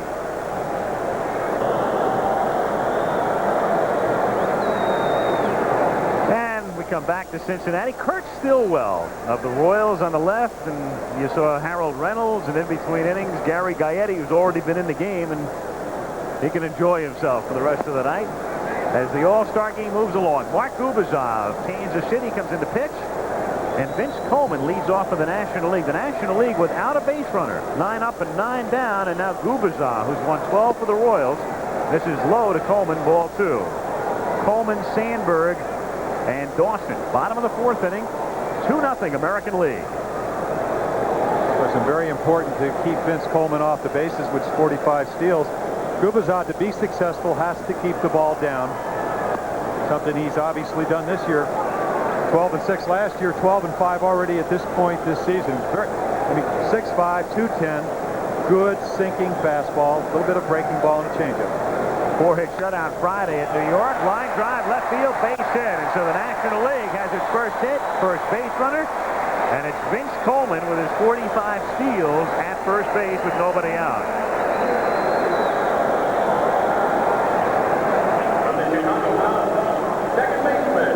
And Herzog, knowing that Vince knows the signs, and you've got Nick Leyva coaching at third, so everybody's at home here. Vince has not driven in a run in 40 games, and Whitey Herzog said, this better not be the game that he drives in a run. But once he gets on first with nobody out, the chances go dramatically up that he's going to score a run. I was kidding Whitey before the game. I said every time you manage in a big game, a guy named Bush throws out the first ball. With a C or without one. Coleman held on by McGuire at first base. We'll take a look at the quick throw as McGuire tries to tag Coleman. See his hand just barely get in there. Now what you want to do if you're Gubicza is get the ball as quickly to Steinbach as you can and keep Coleman from getting a running lead. Huge lead, pitches a strike, and the throw is too late, rolls into center field, and Coleman goes to third. And so the crowd finally has something to cheer about.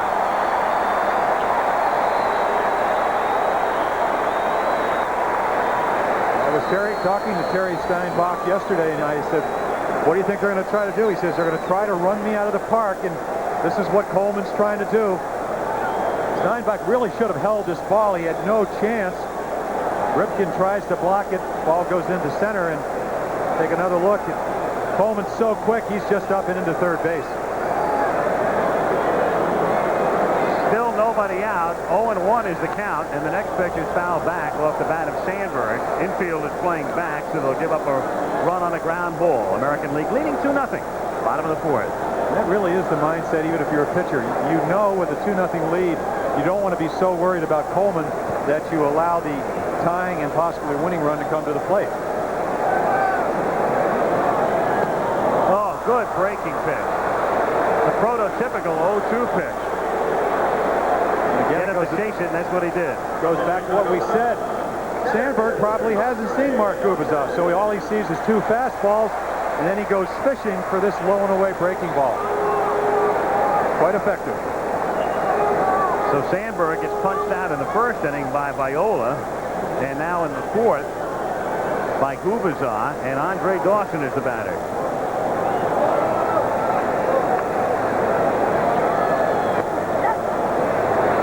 Commits, and the count is 0-1. You've just seen 2 swings because hitters are unfamiliar with the pitchers. Not only are the pitchers of quality, but the hitters on both teams are very unfamiliar with them, and that's one of the big reasons that pitching usually dominates an all-star game. I think it's the single most important factor. That combined with the fact that in recent times there have been a number of games played on the West Coast. Dodger Stadium in 80, Candlestick in 84. Oakland last year, San Diego in 78 in the twilight. Anaheim next year. Yep.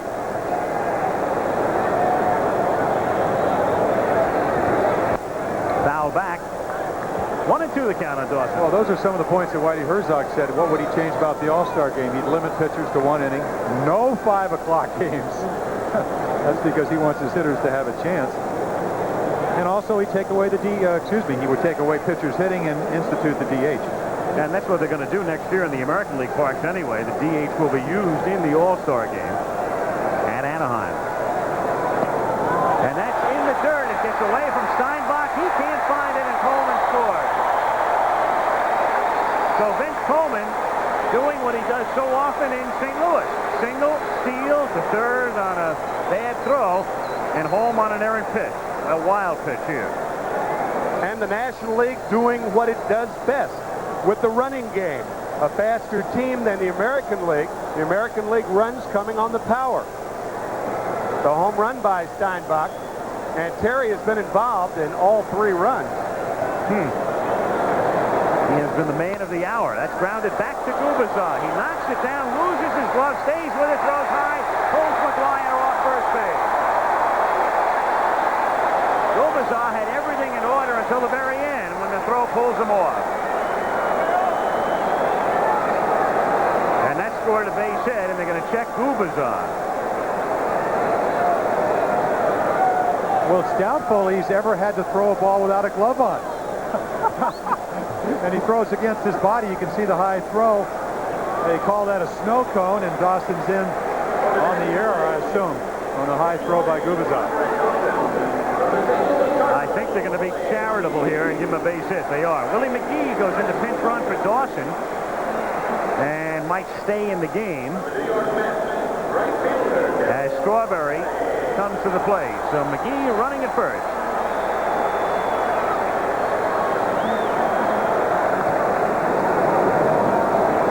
So McGee stealing at first if he wishes. He's attempted it 30 times, been successful 26 times.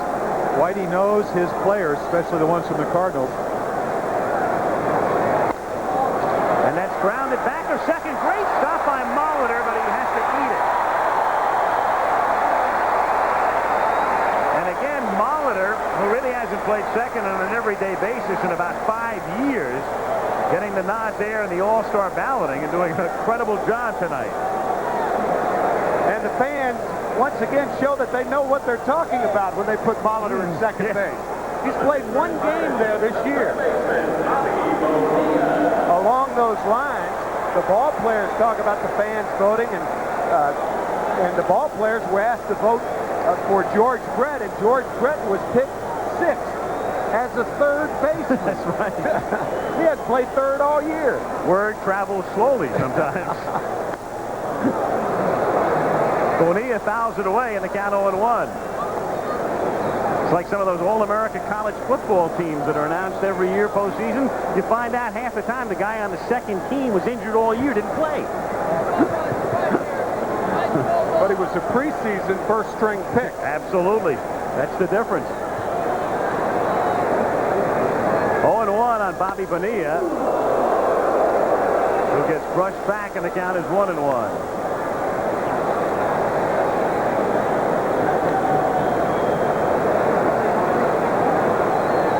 Get your attention. I mean, Gubazov well over 90 miles per hour with that fastball. Fouled away, and it's a ball and 2 strikes on Bobby Bonilla. National League dugout, Vance Law of the Cubs. And a look down into Riverfront Stadium. Capacity about 55,000. Ballpark opening in late June of 1970 and hosting the All-Star game for the second time. Bonilla hits one down the line in right field, and it is a foul ball. Foul ball. So McGee has to go back, and Strawberry has to go back. And Gubazov is fortunate that the count is still 1-2.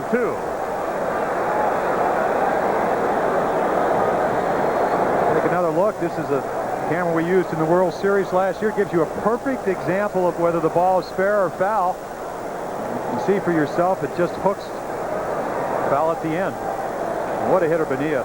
17 home runs, 12 from the left side, 5 from the right side.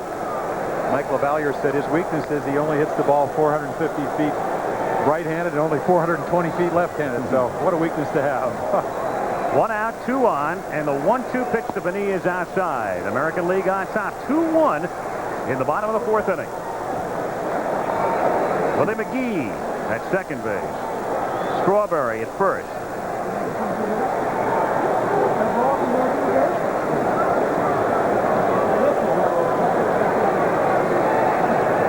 To Bonilla is hit to right field and right at Winfield, and the runners hold. So Bonilla, after nearly stroking one fair for a double in the lead, flies out to right. 2 gone. Bobby back to the dugout, and it sends Will Clark of the Giants to the plate.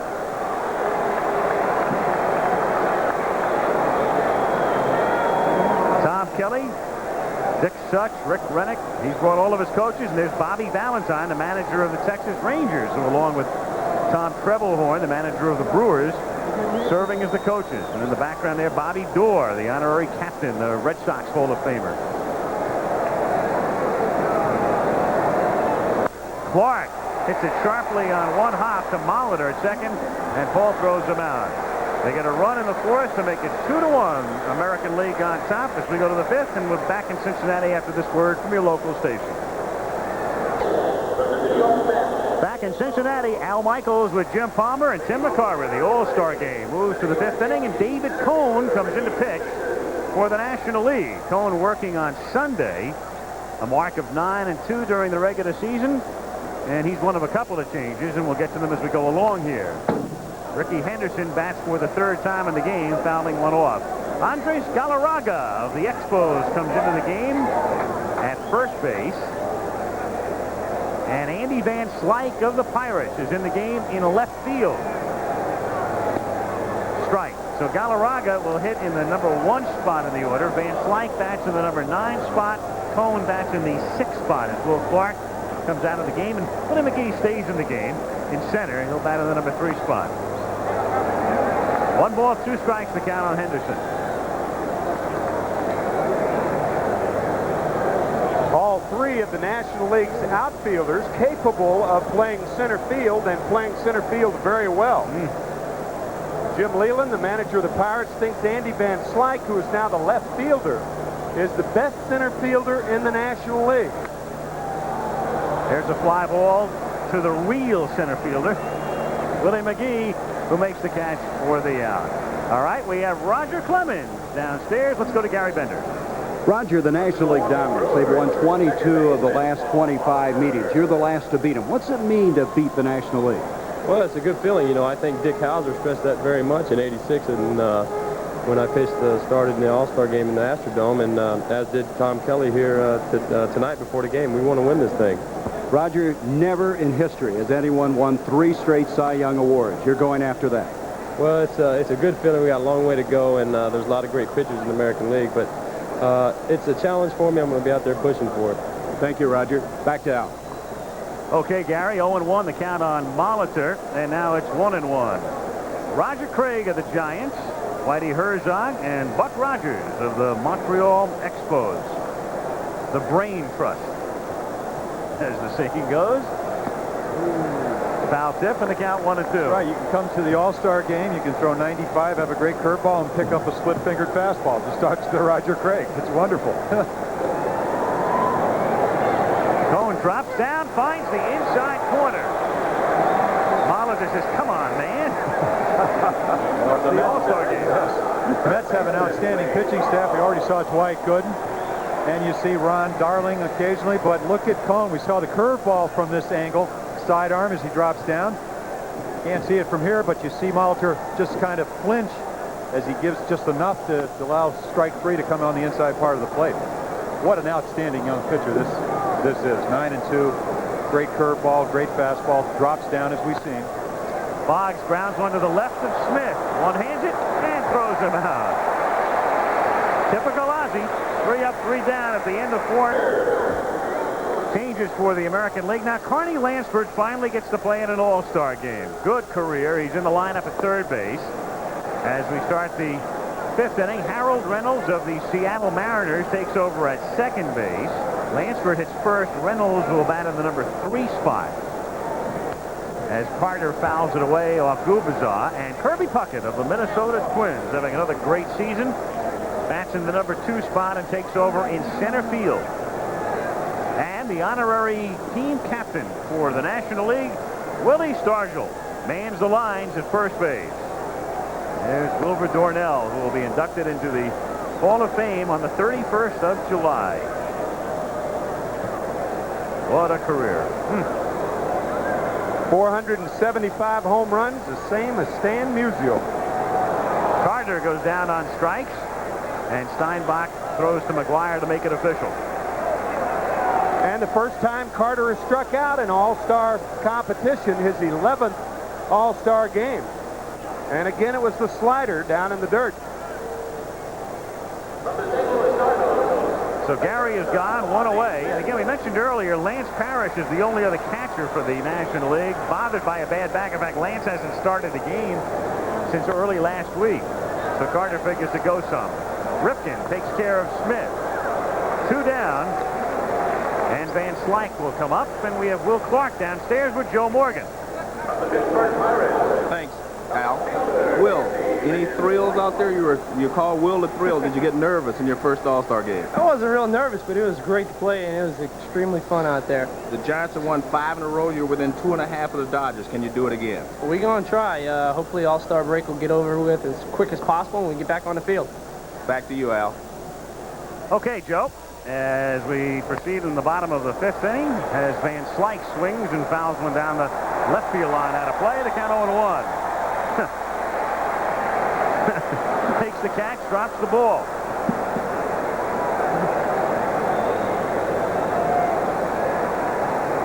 The crowd at Riverfront Stadium, home of the Big Red Machine of the 70s.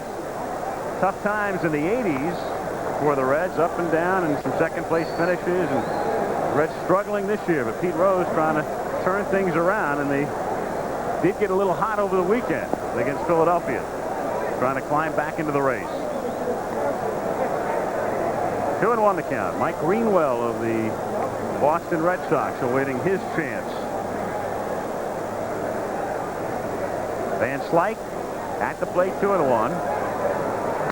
And Andy hits a grounder down to Reynolds. And the Mariners second baseman throws him out. 3 up and 3 down in the 5th. We'll go to the 6th in the All-Star game. Still American League 2, National League 1. It's that kind of a night. It's a gala celebration in Cincinnati. 200th anniversary of or birthday, I guess, of the city, and the fireworks the other night. What a lovely, lovely town. They have done a remarkable job with the downtown area, too. White tie and tails for the ground crew here. The Bicentennial is the focal point of it. As we go to the 6th inning, and Kevin Gross of the Philadelphia Phillies comes into the game. He'll bat 8th. And the crowd responding for the new shortstop, Barry Larkin. And what a thrill, not only to play in your home stadium, but in your hometown. A kid who grew up in Cincinnati, was drafted by the Reds in the early 80s and declined to sign, went to Michigan, was redrafted by Cincinnati, and here he is in the All-Star game in his hometown. Jose Canseco at the plate, takes a strike, and the count of 1-1.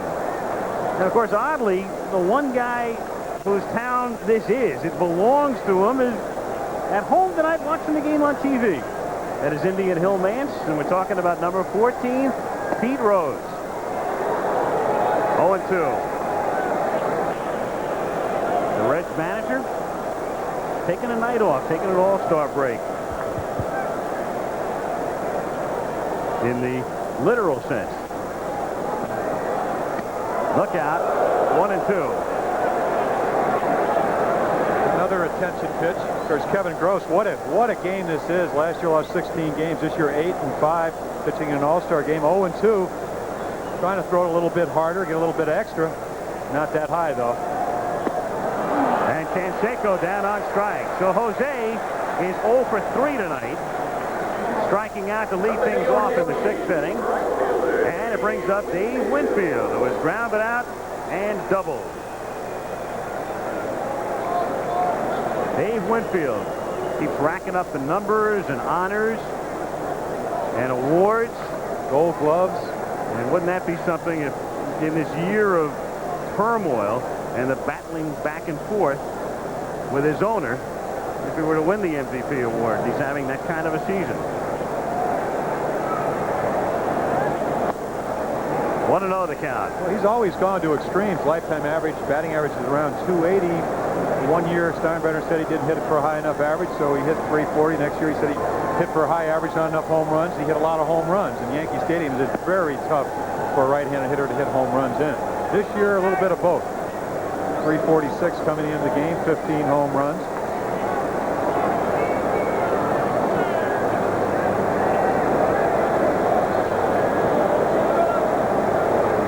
Gross's 2-0 pitch.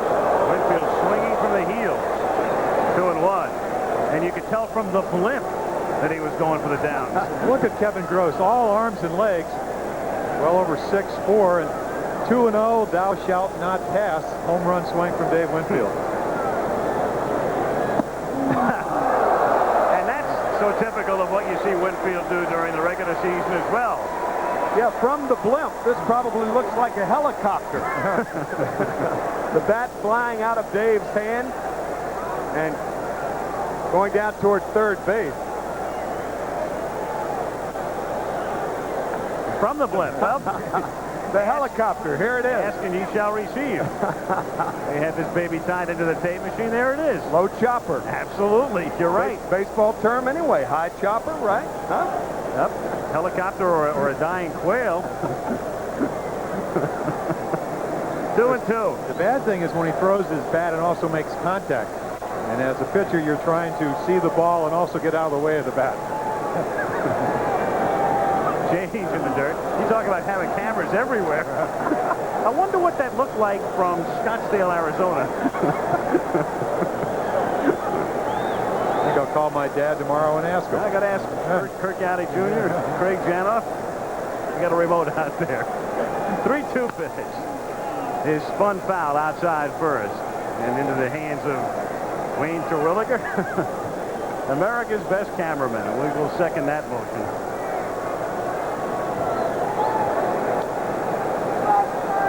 I talked about Kevin Gross last year, lost 16 games with a herniated disc in his back. Said he was in the low 80s, now almost around 90 miles per hour. Better supported by his ball club, even though it's been tough. They've had a tough year in Philadelphia. Well, it must really be something for him to be here. To left field, and Van Slyke is there. 2 gone with the bases empty in the 6th inning. So Winfield goes back to the dugout. Rifkin comes up, and a reminder, this is the week of the British Open, and our coverage begins with live coverage noon Eastern time on Saturday. And then the U.S. Olympic trials continue. The box office from Las Vegas, track and field from Indianapolis Saturday. The special time reflected at the bottom of the panel there here on ABC. 2 out, bases empty, and Rifkin takes outside, ball 1.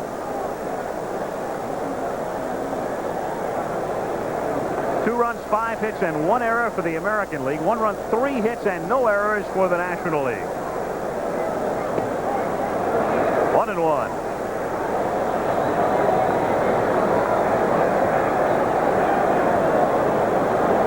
Boomer Esiason of the Cincinnati Bengals, who will be in action, believe it or not, 2 weeks from Saturday in the Hall of Fame game against the Rams. 1-2. Talking about overlapping seasons. The Bengals opening up camp this week. Boomer, of course, is a veteran, so he may come in a day or 2 late.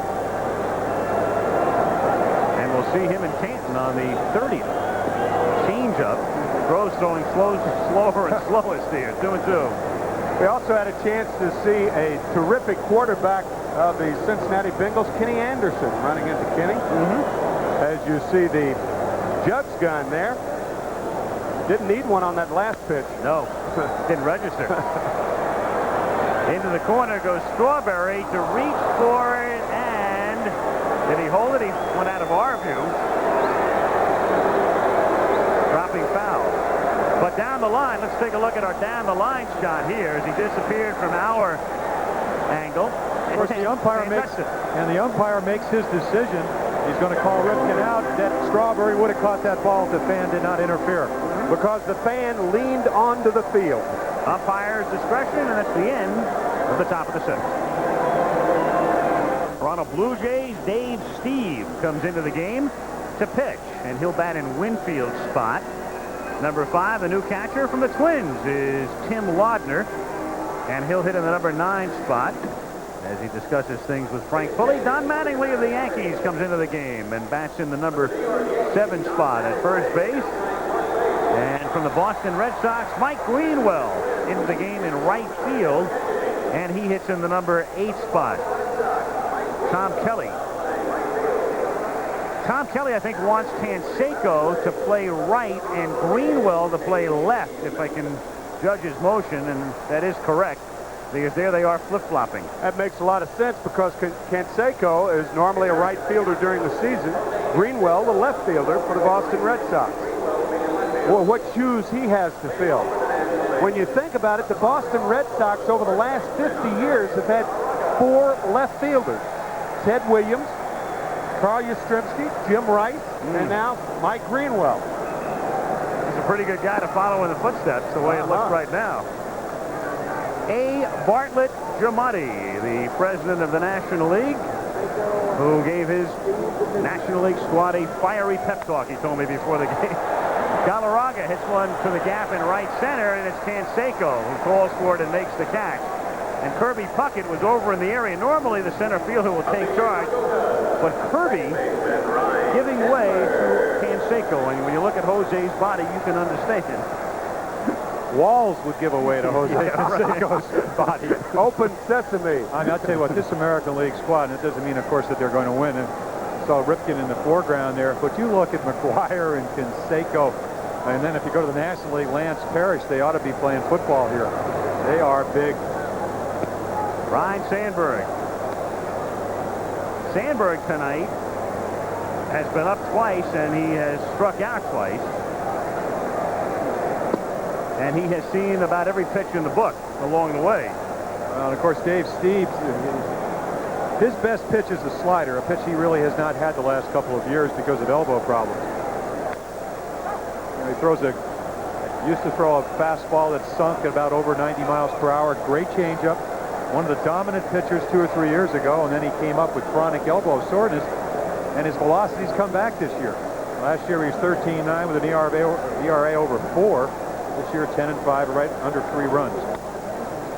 That's hit down the line in right field and looped in for a base hit. Canseco to cut it off and hold him to 1. So Ryan Sandberg fighting one off, singling with 1 out here in the bottom of the 6th inning and becoming the tying run at first base. Well, the sinker just in on his fist, and it probably hurt, but after 2 strikeouts, you'll take it. Fights it off and puts an excellent base runner, a guy that has great stealing capabilities at first base. And Canseco, a better right fielder than he was a left fielder. And that's very unusual because right field's a much more difficult position to play than left. And generally, your better outfielder is the right fielder. Right. And left field sometimes is a hiding spot where you want to hide somebody when you got to get them into the lineup. 0-1 on Willie McGee with Sandberg at first base.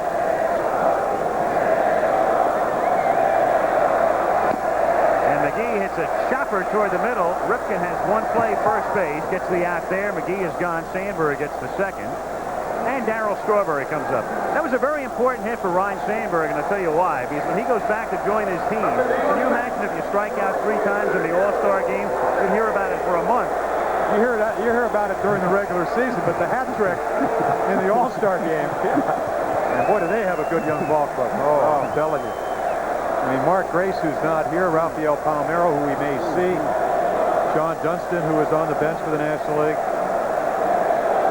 Greg Maddux, 15-game winner, as Al talked about earlier. Strawberry takes a strike, 0-1. The crowd was chanting. There was a small chant that went up. It's Sabo, Sabo. They're waiting for Chris Sabo, and I guarantee you he will play before the night is done. The Reds' rookie third baseman, Whitey, guaranteed it before the game.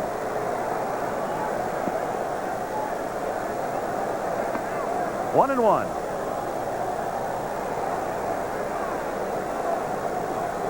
And there is the only rookie in this All-Star game, Chris Sabo, who put on those goggles when he comes out.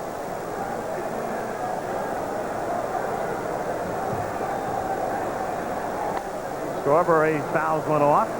1 ball, 2 strikes. I went up to him and introduced myself, and he said, "Oh, Jim Palmer, I'm Chris Sabo." I said, "I could recognize you with that." I mean, you couldn't see it there, but if he took his hat off, there's no way you could misidentify him. His picture is up on the screen here in Cincinnati. They are seeing the same shot in the stadium that you just saw, and that's why you had that response. Sometimes they intercut our pictures with their closed circuit here, and up on the big screen in center field was the shot of Sabo, and that elicited that response. I'll tell you, he is a joy to watch play, and I love Bill Conlon of the Philadelphia Daily News description of him. He said he's a hyper-talented Pete Rose clone. And is he ever? He can play. 2-2. It's so intriguing. He's been a better player in the major leagues than he was in the minor league. Doesn't happen too often, but it does happen. And he not only forced Buddy Bell out of a job, he forced Buddy Bell out of Cincinnati, traded to Houston. 3-2.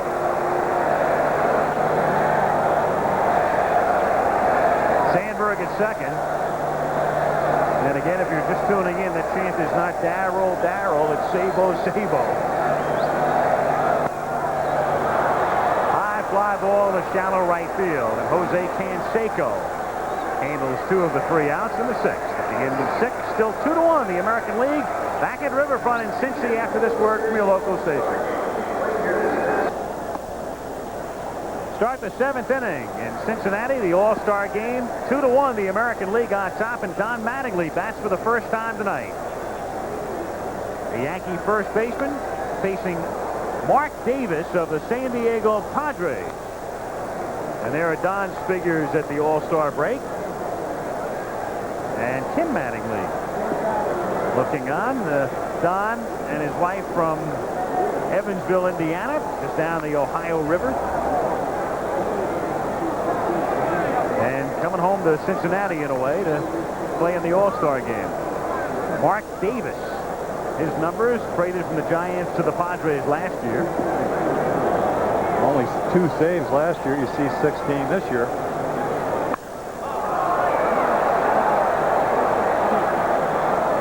One ball, 2 strikes the count. And that's what the breaking ball is all about. He hung that breaking ball, but when you throw the breaking ball, you usually want to try to get the hitter out on his front foot. Mattingly hit it well, but he was out on his front foot and hit it foul. Davis tied for the league lead in saves with Todd Worrell, who's on the All-Star bench. Sandberg charges over to Galarraga. 1 away. Terry Steinbach has been the big man tonight, driving in both American League runs, and he is with Gary Bender. Gary? Terry, the fans knew what they were doing when they voted you as the starting catcher. Well, it was just good to come here and, have that first at-bat like I did. It's a real good feeling for me. The first Major League at-bat, you had a home run against Cleveland. Your first time at an All-Star game, you had a home run. I don't know, I think I just get caught up in the excitement and forget about everything and go out there and see the ball and just try to hit it. And, I've been fortunate both times. You better stick around. You could be the MVP. Well, thank you. Back to Al. And at this point, Gary, I think he'd be a lock, driving in both runs to this point in the game, 2-1. American League on top. Greenwell at the plate, ducks under it. 1-1. So again, an all-star game dominated to a degree by pitching. Low scoring, but still some moments to remember tonight. Some pretty good ones. And Frank Viola provided some of those early on. 2-1. Mike Greenwell, and you saw the numbers, is a complete hitter. 45 walks, got an on-base percentage well over 40% of the time. The amazing thing about him is last year, Timmy, and he's hit so well, he hit 328, but he hit 378 against lefties. Now, you take a power away, 19 home runs, only 1, but I mean, he had actually hit left-handers better than right-handers. Leads the American League in RBIs. Like Rafael Palmeiro's the same way. A better hitter against left-handers than right-handers. And there's your point. And into left field, and what a catch. Yes, he caught it. Andy Van Slyke. Now there's your point. The best center fielder playing left takes a hit away from Mike Greenwell. Andy Van Slyke, and has he ever emerged this year? You can put super in front of star now. He's on that level. Well, not to embarrass yourself, you have to have great baseball instincts. You dove well before the ball was about to hit the turf, and he still comes up with it, knows about where it's going to land, has his glove right in the proper position. Tim Laudner of the Twins now hits for the first time in the game and takes a strike. Van Slyke making that play after signing 12 million baseballs. That's what he said. And I asked him about it before the game. He said it wasn't 12 million, it was 12 to the 10th power. He's got a wonderful sense of humor. That's driven to the gap in right center field and all the way to the fence. And Strawberry comes up with it on the warning track. And there's Laudner, who hit 191 last year in the regular season, but had a terrific World Series, doubling in the All-Star game. Boy, that made a difference. Hitting just about 250 this year. And again, we talked about Frank Viola, won the first and the 7th game. Not that he had a bad year last year, but came back, and this year is the dominant pitcher along with Roger Clemens in the American League. And now Whitey Herzog is going to go to the mound. He's going to bring Bob Walk into the game to face Carney Lansford. So he gets Davis in for 2/3 of an inning. And Bob Walk, who pitched on Sunday, threw 70-some-odd pitches against the Dodgers, and then told Whitey before the game that he could come in for at least part of an inning. So he'll come in here with 2 out and Laudner at second base. Sounds like you're reiterating, but almost all the power hitters, and Laudner is a big, strong guy, like to get their arms extended. Mark Davis threw almost exclusively sliders. That's his first fastball out over the plate. Laudner doubles. And Laudner, like a lot of the Twins, credit Tom Kelly for the patience that he's shown with them. Laudner even goes back to A-ball when Tom Kelly was his manager. Tom used to do the laundry, he'd drive the bus, and train his players. He is a very, very popular manager with his players. No doubt about it. And he took some knocks in the World Series. Everybody said he's dull. Well, yeah, when you're around 9,000 people and you're uncomfortable, maybe you'll come across as dull. But when you get to know the guy, and those who have in this business find him to be a very engaging guy and a very bright manager. Yes. And I mean, how many managers can go to their grave and say, hey, as a rookie manager, I won the World Series? Right. He low-keys everything. He low-keyed his team right to the World Series and then won in 7 games. Now he's got him back in the race. So Bob Walk comes out of the bullpen. Bob Walk is a very interesting case himself. I mean, here's a guy who has a kid, starts the first game of the World Series in 1980 as a Philly, and then he has a checkered and up-and-down career, and 8 years later he's pitching in the All-Star game. And Carney Lansford is another who's had a fine career as the crowd begins that Sabo chant again, and they'll get him shortly. But Lansford appropriately making it to the big show. Last right-handed hitter, as you look at Chris Sabo, to win a batting championship in the American League back in 1981. So that graphic, 364, highest batting average against right-handers. Loves the ball out over the plate. And he hits that one on the ground down to second. And down he goes. And the American League finished here in the 7th. Sandberg and the Nationals come off. It's still 2-1 AL. Well, the All-Star game, the traditional halfway point. Stream of consciousness. What's the one thing you'll think most about in regard to this season to this point? Pitching, I think. The good pitching in the National League. The Mets may not win. Yeah, might be right. Race is really heating up, and the crowd heats up because hometown boy Jeff Russell from the area, and now with the Texas Rangers, comes out of the American League bullpen to face Bobby Bonilla. 2-1, the Americans on top, and Bonilla takes outside, ball 1. Bonilla and Larkin out on deck, and then Gary Carter due up third. 1-1 the count on Bobby Bonilla. This is not a good night to hit. I mean, everybody's got a 90-plus fastball. They have 2 or 3 pitches. They throw strikes. To left field, and moving over is Greenwell, who had trouble just for an instant. But corrals it. The crowd is booing because they felt that Herzog should have let Sabo hit for Bonilla. 1 out, and Larkin is the batter.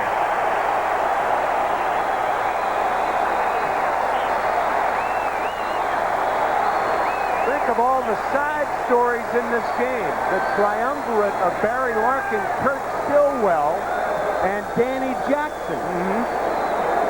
Jeff Russell used to pitch with Cincinnati. Stillwell traded for Danny Jackson. Jackson's on the NL team, never made it in the AL. Kurt Stillwell's on the AL team, never made it in the NL. Jeff Russell lost 18 games here. Yeah. And then you get a Buddy Bell for him, who's a heck of a third baseman. So you got to know, he has ability. Certainly shown it this year. Strike, and the count 2-1.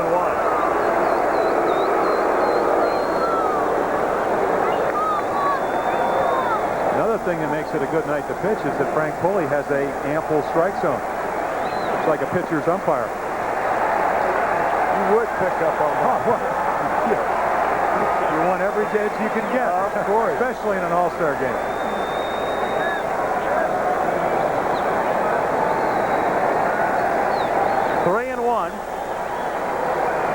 Larkin, a member of the '84 U.S. Olympic team, grounds one to third, and Carney Lansford throws to Mattingly to take care of him. So 2 down. Gary Carter coming up. Jeff Russell, born in Cincinnati, his hero Nolan Ryan, 1961, and a look back. Cute kid at the age of 12, and then at 15 on the mound. At 17, an Ohio All-Star. And now live in 88, a big league All-Star.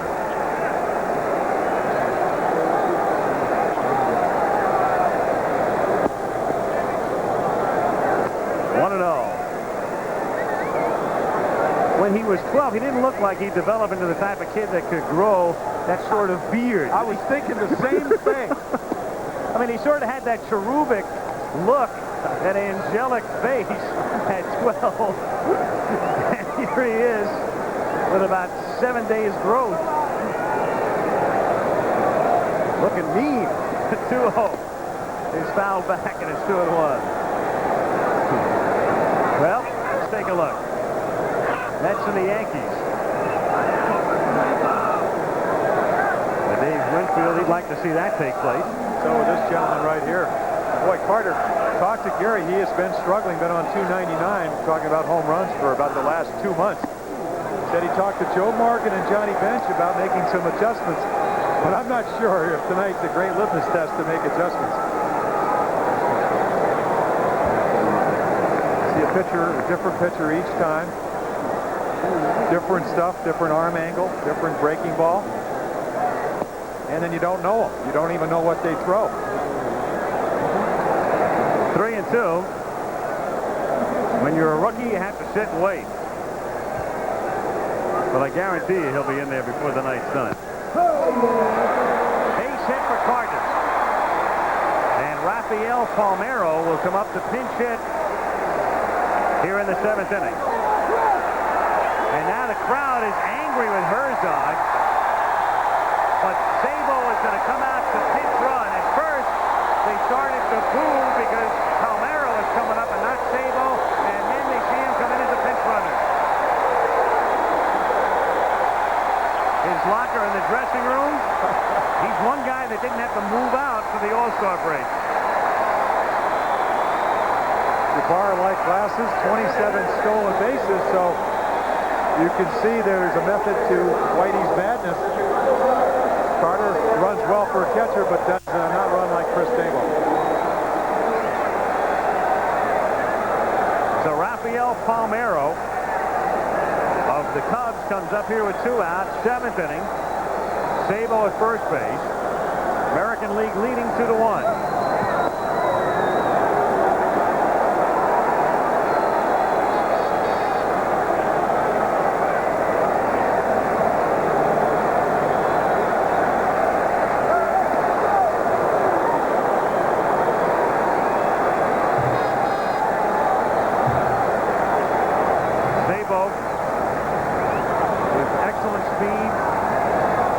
Dusting himself off at first base. Representing the tying run with 2 out in the bottom of the 7th inning.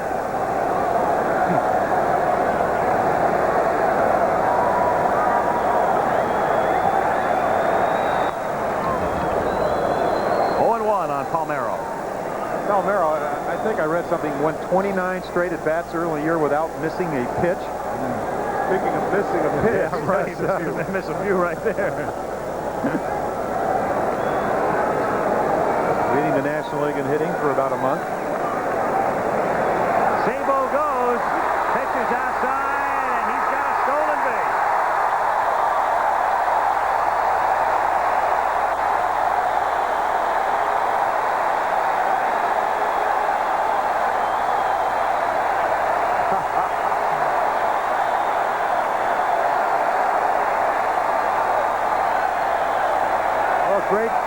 Great jump.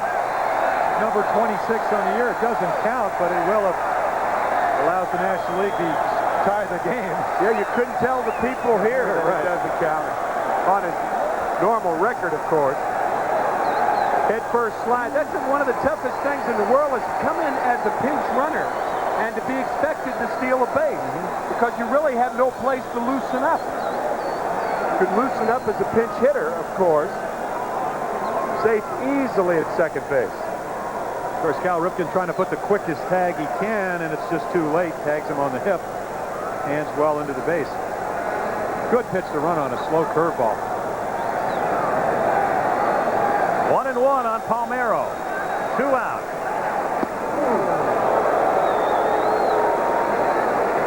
Two and 1 to count. 2 runs, 6 hits, and 1 error for the American League. Both runs driven in by Steinbach. 1 run, 5 hits, and no errors for the National League. Jeff Russell working on Palmeiro. And the count 3-1.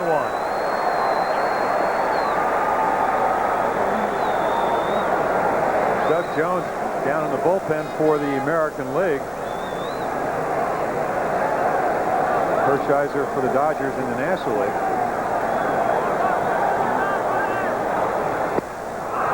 3-2.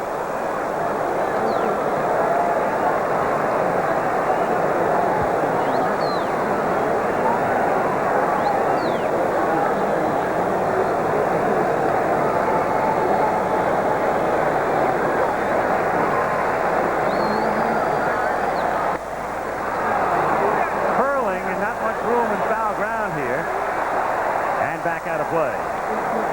So still 3 balls and 2 strikes on Rafael Palmeiro. It's hard to tell now, but almost every hitter I talked to, I said, how do you characterize this park? They said, a good hitting ballpark. Ball carries well and also not a lot of foul territory, especially when you get down the line. Contrast this to Oakland. I mean, Oakland is huge. On that last foul ball, Sabo with 2 out running. And you heard the crowd respond. He'd already crossed the plate. Just in case it was fair. Really didn't have a chance, but that's the way he plays the game. A typical example right there. And Palmeiro walks the runners at first and second. And Andy Van Slyke, who made that great catch in the top of the inning, comes up here. Van Slyke and all of the Pirates, and you see the RSC on their sleeves. And that's in the memory of Richard Caligari, their mayor, longtime mayor in Pittsburgh, who died this spring and was very instrumental in keeping the team in Pittsburgh. And also the mourning bands around the left sleeve of the umpires tonight as they remember Dick Stello, who died last winter in a road accident, and Lee Wyatt, who died last week. Mattingly, great stop, goes to second for the 4th. What a play by Mattingly. Not only to stop it, but then to have the presence of mind to get up and make the dead right play in front of him before it's Palmeiro. Palmeiro may have slid late into second base. He gets a good jump off of first, but watch the late slide and a brilliant play by Mattingly.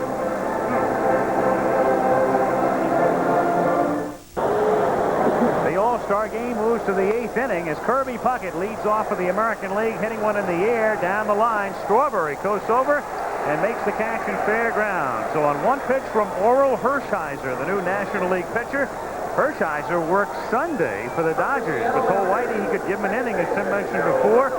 And here's the inning, the 8th, and he's got a new battery mate. Gary Carter worked 7 innings tonight, and Lance Parrish of the Phillies, the former Tiger, takes over there. Rafael Palmeiro stays in the game in left field. Parrish hits 7th, Palmeiro hits 8th, and Hershiser bats 9th. Harold Reynolds, the Mariners second baseman, comes up with 1 out. The base is empty. 8th inning. 2-1. The American League on top. Al Michaels, Jim Palmer, Tim McCarver at Riverfront Stadium in Cincinnati.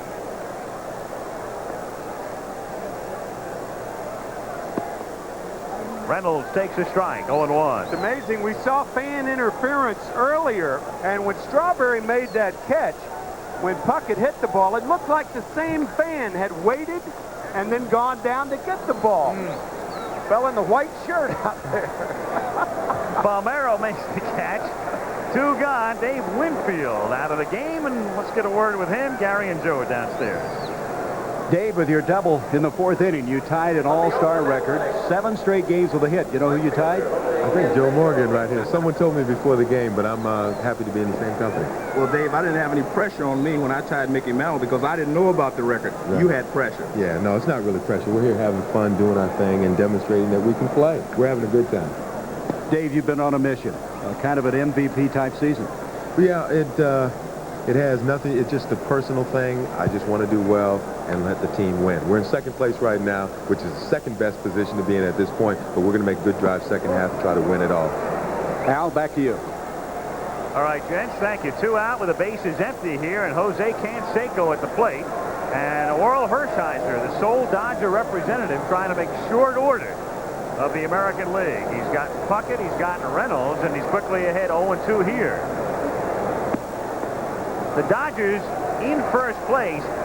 Kirk Gibson probably would have been named, but Gibson preferred to have the time off. I know some Dodger fans were upset with Herzog, but in a way, Kirk elected not to come.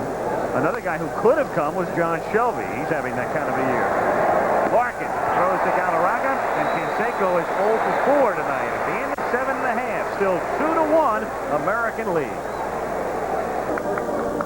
From the Goodyear Blimp Enterprise, a look into Riverfront Stadium in Cincinnati, the city again celebrating its bicentennial here in 1988 and putting on a great show. It's been a terrific week here. Home of the Cincinnati Red Stockings in 1869, the first professional franchise. Doug Jones of the Indians comes in to pitch in the bottom of the 8th inning. And again, as we mentioned at the top, it's the 4th time the All-Star game has been held here in Cincinnati. And the first time it was held in this park, Sparky Anderson was a rookie manager here. Dave Concepcion was a rookie shortstop here. 18 years later, we're at it again as Galarraga takes the first pitch low, ball 1. Doug Jones, a career minor leaguer, knows what it's like to be released and waved and beat the bushes. And you talk about a guy who has seen just about every cockroach-infested hotel and fast food joint in the United States. It's Doug Jones. I knew you'd get hotels into this, Al, but Jones and I, we've shared our experiences there. The 1-1 pitch. Now back on the count 1-2. I started. Almost got yes. Vance Law says, come on, man. That's right. Vance Law used to former teammate. He's the 11th pitcher, too. Galarraga with great power to the opposite field, or actually the opposite dugout. But he can't hit the ball out anywhere. Breaking pitch, foul tip, still 1-2. Doug Jones, I mean, he was not even on the Major League roster, and here he is with 20 saves in the All-Star game. The Indians, along with the Orioles last year, first team since 1961 with an earned run average over 5 runs a game. They've changed that, and this is one of the reasons. Fastball changeup. Cal Ripken says, I tell you what, his changeup is so slow, but it makes his fastball seem so quick. Probably doesn't throw as hard as some of the other ones. And then again, look at the arm angle. Very slow windup, deceivingly quick. And a great changeup. He's thrown Galarraga 3, and Galarraga waits about as well as anybody in the National League. Set a Major League record earlier with 16 consecutive saves, breaking Steve Bedrosian's record set last year. 2 balls and 2 strikes to count. That is the nick left by, more than a nick, left by Galarraga's foul ball. Oh, changed up on him and down he goes. And so Jones, a guy who's beaten the bushes in Newark, New Jersey, Burlington, Vermont, Stockton, California, Vancouver, Holyoke, Massachusetts, El Paso, Texas, Waterbury, Connecticut, Old Orchard Beach, Maine, and Buffalo. In an all-star game, comes in and strikes out the first man he faces. You know, we talked about earlier, and we saw Mattingly save a run. Now, he's won 3 Gold Gloves, but we talked about earlier, the American League, to win, has to have a good defensive ball club capable of winning one-run ball games. They have their stoppers, so to speak. They got Dan Plesac out on the mound with over 20 saves. They have a great defensive ball club, and they have a guy on the mound that's been out there all year doing exactly what he's expected of tonight. Shallow pop into right, and out goes Reynolds to make a running catch. Harold Reynolds has his moment in the sun, or the lights as it were, with a nice back of the plate catch. 2 guns. Again, a guy that's used to playing on AstroTurf, led the American League in stolen bases. He has great speed, and he uses his great speed to his advantage there to run under that ball. Ball that Canseco wouldn't have been able to get to. This has been a brilliant defensive game. Usually good pitching and good defense go hand in hand, and this is an example of that. And interesting right now that the play of the game is a defensive play of sorts, in that Strawberry appeared to have tipped Steinbach's home run. Might have made the catch, and the ball looked like it grazed his glove, hit the top of the wall, and spun over. 1-1 the count. This ballpark, of course, used to having outfielders jump up and catch balls that would normally be home runs. That's because Eric Davis plays here. Mattingly has that one slip through him. Sure, the the minute we talk about defense, E3, huh? Well, that's the bad part of it. That ball was nailed. But take a look at that camera again. Mattingly does save a double. This ball is smoked on the turf. You see him get down in front of it. Not low enough.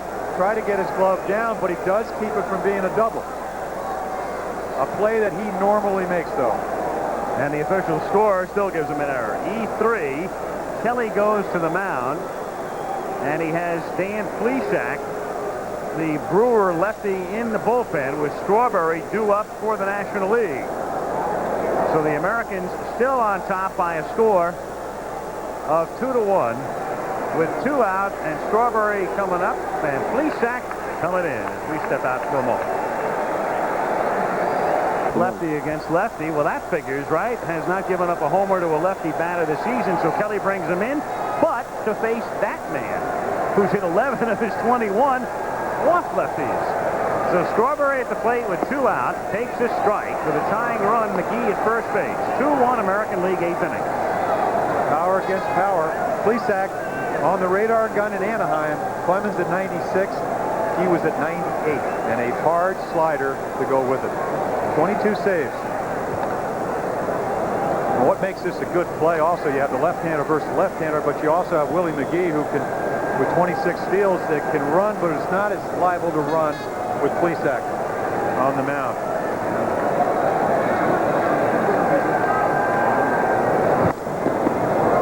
He may go, but he does not know what kind of move that Dan Plesac has. And any base runner assumes a left-handed pitcher has a good move. And speaking of good moves,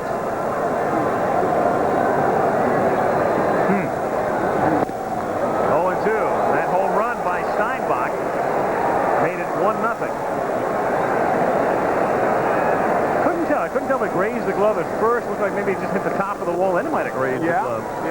And gone over. Looks like Darrell may have jumped too high, and the ball hit about wrist high, and the glove was above the fence. A few years ago, that would have been a double because the fence used to be 12 feet high here. And Strawberry is gone. So Plesac strikes him out, and we go to the ninth with the American League still out in front, 2-1 in Cincinnati. Yep, that's a shot you'll only see at the All-Star game. Either that or a game that goes into the 23rd inning. This might be the type of pitch that left-handed hitters hope they only see at the All-Star game. Otherwise, they'd be out of business. And Plesac getting high five and low five and all the rest as he goes back to the dugout. And we go to the ninth inning in Cincinnati. As the All-Star game moves into the ninth with the Americans on top 2-1, and George Brett comes up to pinch hit, and he'll face Todd Worrell of the St. Louis Cardinals as we start the ninth inning.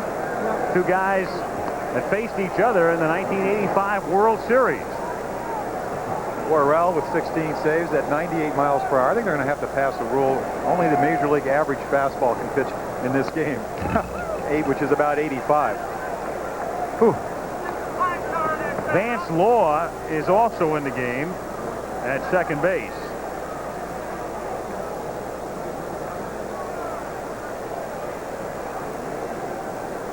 And there is Vance. Vance, who is one of the half-dozen Cubs, plays third in Chicago, but to get him into the game as Worrell throws a change for a strike, Whitey's got to move Law in at second to replace his teammate Sandberg.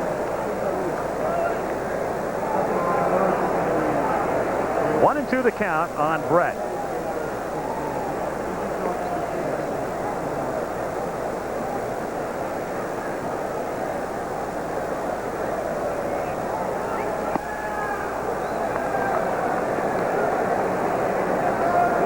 Brett is appearing for the 13th time in a row in All-Star games, but he's been hurt, and so he's only played in 10. He's missed 3. He's been replaced on 3 occasions because of injuries.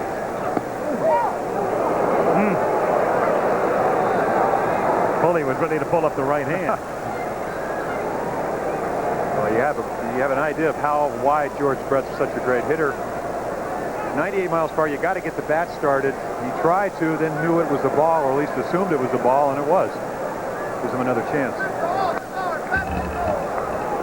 Still 3-2 on Brett.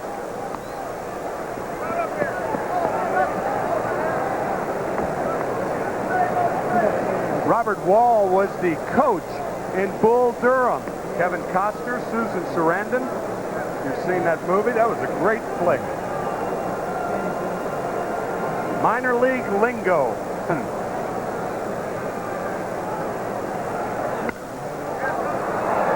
Major league pop-up at the Major League All-Star game. Worrell says it's coming down, and Galarraga makes the catch. Boy, was that baby up there a long time. Let's go to Joe Morgan. Thank you, Al. I'm here with Chris Sabo. Chris, you were not even expected to make the Reds in spring training. You're an all-star now and will probably be National League Rookie of the Year, yet you were embarrassed by the crowd chanting for you. Why?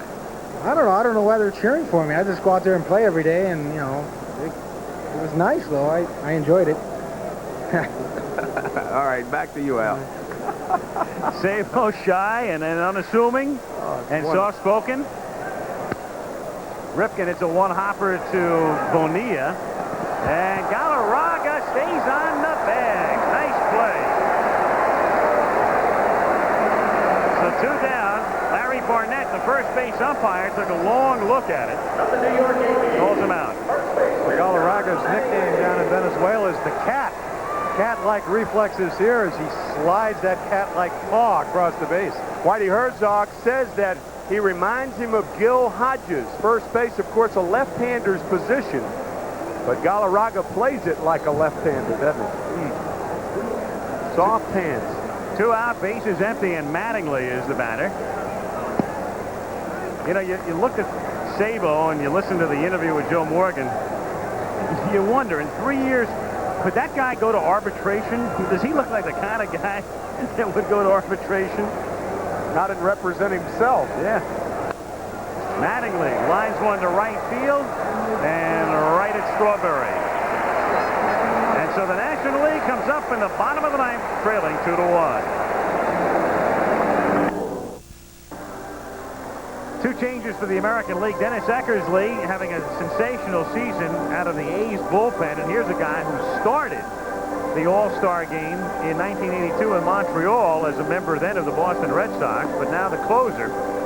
He comes in, and Kurt Stillwell takes over as the shortstop, replacing Ripken. All right, let's get the inside pitch on Eckersley, who'll seek the save from Dave Winfield.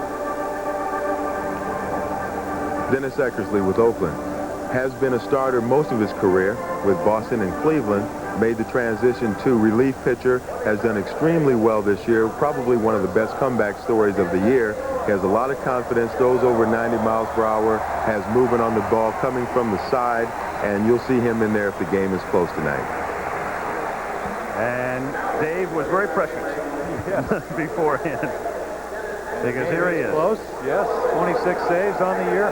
You know what he said when you start? He says you got to do it 3 or 4 times. He said, I come in now, I trick him once, get my save, and he said, but I still get nervous. So it's Bonilla, Larkin, and then Parrish due up in the bottom of the 9th inning as Bobby Bonilla takes inside. Bonilla has played the entire game. Tom Kelly trying to guide the American League to a win and beat Herzog again. And Bonilla hits one foul down the line and out of play, and the count is 1-1. Eckersley with a lot of options. You know, he's got the fastball as the day wins. Field set over 90 miles per hour. Changeup we just saw. He tries to backdoor the curveball, or his slurve, as he says. 35 strikeouts in 42 innings and only 6 walks. Only 1 home run all year. 2-1.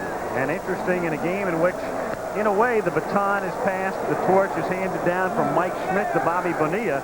Bonilla stays in the entire game and breaks his bat. It's a soft looper caught by Stillwell.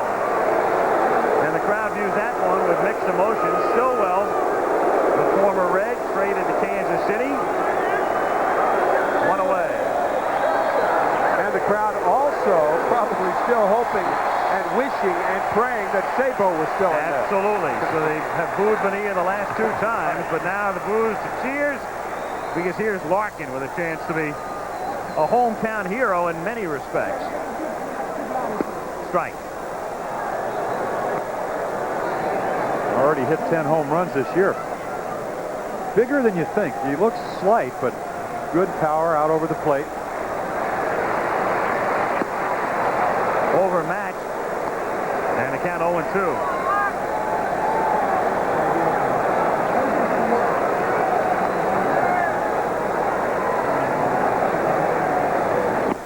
And overmatched again. 2 gone. So Eckersley, an out away from wrapping it up for the American League. Well, Winfield talked about the fastball, trying to play catch-up. Barry Larkin and unable to do that. What goes back 2 weeks ago, what did Ray Miller, the pitching coach in Pittsburgh? You see Eckersley's reaction here. He doesn't get too excited, does he? Ray Miller, pitching coach in Pittsburgh, said throw strikes, work fast, and change speeds. Well, Eckersley hasn't changed speeds too much. He hasn't had to.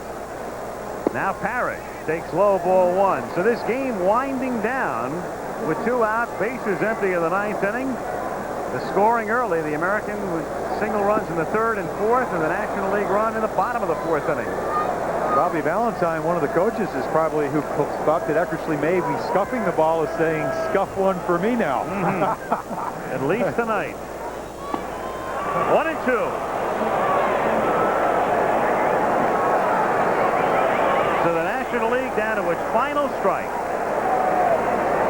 And Whitey on the verge of losing an all-star game for the 3rd time. And that's a hat trick he doesn't want, but he's going to get. Because Kirby Puckett is going to put it away. And the American League wins it by a score of 2-1. So Bobby Doerr, the honorary captain, congratulating Kelly. Dennis Eckersley out of the bullpen to pick up the save. Terry Steinbach, the controversial choice. The Oakland catcher, amidst the fireworks exploding in downtown Cincinnati, winds up as the key man in the game, as the American League with stout pitching and good defense beats the National League 2-1. And we will be back with the Chevrolet Most Valuable Player presentation when we come back to Riverfront Stadium in Cincinnati to wrap up the All-Star game. So there it is, the totals. The American League winning it 2-1, and in the All-Star game, the rules are different. So Viola only goes 2 innings, but still gets the win. Gooden gets the loss, and as far as the MVP is concerned, well, the presentation now, let's go to Gary Bender. Al, it's Terry Steinbach, the catcher for the Oakland Athletics. He is the Chevrolet Major League Baseball Most Valuable Player in the All-Star game. And here to present it, the sales manager for the Chevrolet Motor Division, Otto LeBron Jr. Mr. LeBron, let's have the presentation. Congratulations, Terry. On behalf of Chevrolet Motor Division, I'd like to present you with its Most Valuable Player Award. Super job. Thank you very much. Well, Terry, let me ask you. I told you to stick around. You might get this way back when, but let's talk about the home run, your first time at bat in an All-Star game. Well, you know, I was just going up there. You know, there was so much excitement for me tonight, and just went up there and I was just going to see the ball and hit it hard. You know, just try not to strike out, basically. And when I got good wood on it, you know, and the ball went out of the park, it was just a highlight of my career. Looked like Strawberry had a crack at it. Yeah, he did. You know, when I was rounding first base, I just kind of looked and saw the ball bounce. And, you know, I don't know what happened, if it hit his glove or if it hit the fence, but I saw the umpire wave me around, and I continued running. It hit the top of the wall. Then you came back with a sacrifice fly, which was the game-winning RBI. Well, you know, there's a situation Tom Kelly talked about in the clubhouse. Said, you know, you guys are all professionals out here. You know, if a situation comes for, let's say, sacrifice fly or a bunt, you know, just go ahead and do it. So right there, I was just looking to drive in a run. You know, my bases loaded, you know, and only up by 1, and you know, I got a pitch up and, you know, was able to hit a fly ball with it. Now, a lot of people said, why is Terry Steinbach the starting catcher, that this voting situation is out of hand? You kind of quieted those critics. Well, you know, I took a lot of heat about that, you know, for about 2 to 3 weeks, and I was just going to come here and play hard, you know, like I said, all the way through this, and hope for the best. And you know, it came out tonight, you know, that I had the home run, had a sac fly, and you know, won the MVP. It's interesting, isn't it? You start the year with an eye injury, then you have a collision at home plate, but good things are starting to happen to you. Yeah, they sure are. I hope they continue for us for the second half. Congratulations. Thank you very much. Gary Steinbach, the Chevrolet most valuable player in this All-Star game. Let's go back to Al. Okay, thank you, Gary. So that's the story from Cincinnati, where the highlight of this bicentennial celebration has been the All-Star game. And tonight's All-Star game, the executive producer has been Jeffrey Mason. Tonight's telecast was produced by Kurt Gowdy Jr. and directed by Craig Janoff. Technical director Mike Blazo. Pre-game show produced by Steve Dans. Our associate directors Earl Fryman and Dave Kiviat. Assistants to the producer Bill Bonnell, Mike Cohen, and Patty Rotoloso. Stats and research Steve Hurt and Alan Roth. Our tech manager Mark Smith. Telecommunications manager Lee Kolinsky. Al Michaels for Jim Palmer. Tim McCarver saying good night from Riverfront Stadium in Cincinnati, with a reminder that Saturday begins on ABC Sports with live exclusive third-round coverage of the British Open. Then ABC's Wide World of Sports features the U.S. Olympic Trials. Carl Lewis, Edwin Moses, Jackie Joyner-Kersee, and more compete as the track and field trials begin, plus the box office live from Las Vegas, Nevada. Stay tuned for a Nightline following your late local news over most of these ABC stations. Tonight's topic, Democratic Party politics. Aerial camera facilities provided by the Goodyear Tire and Rubber Company. This has been a presentation of ABC Sports, recognized around the world as the leader in sports television.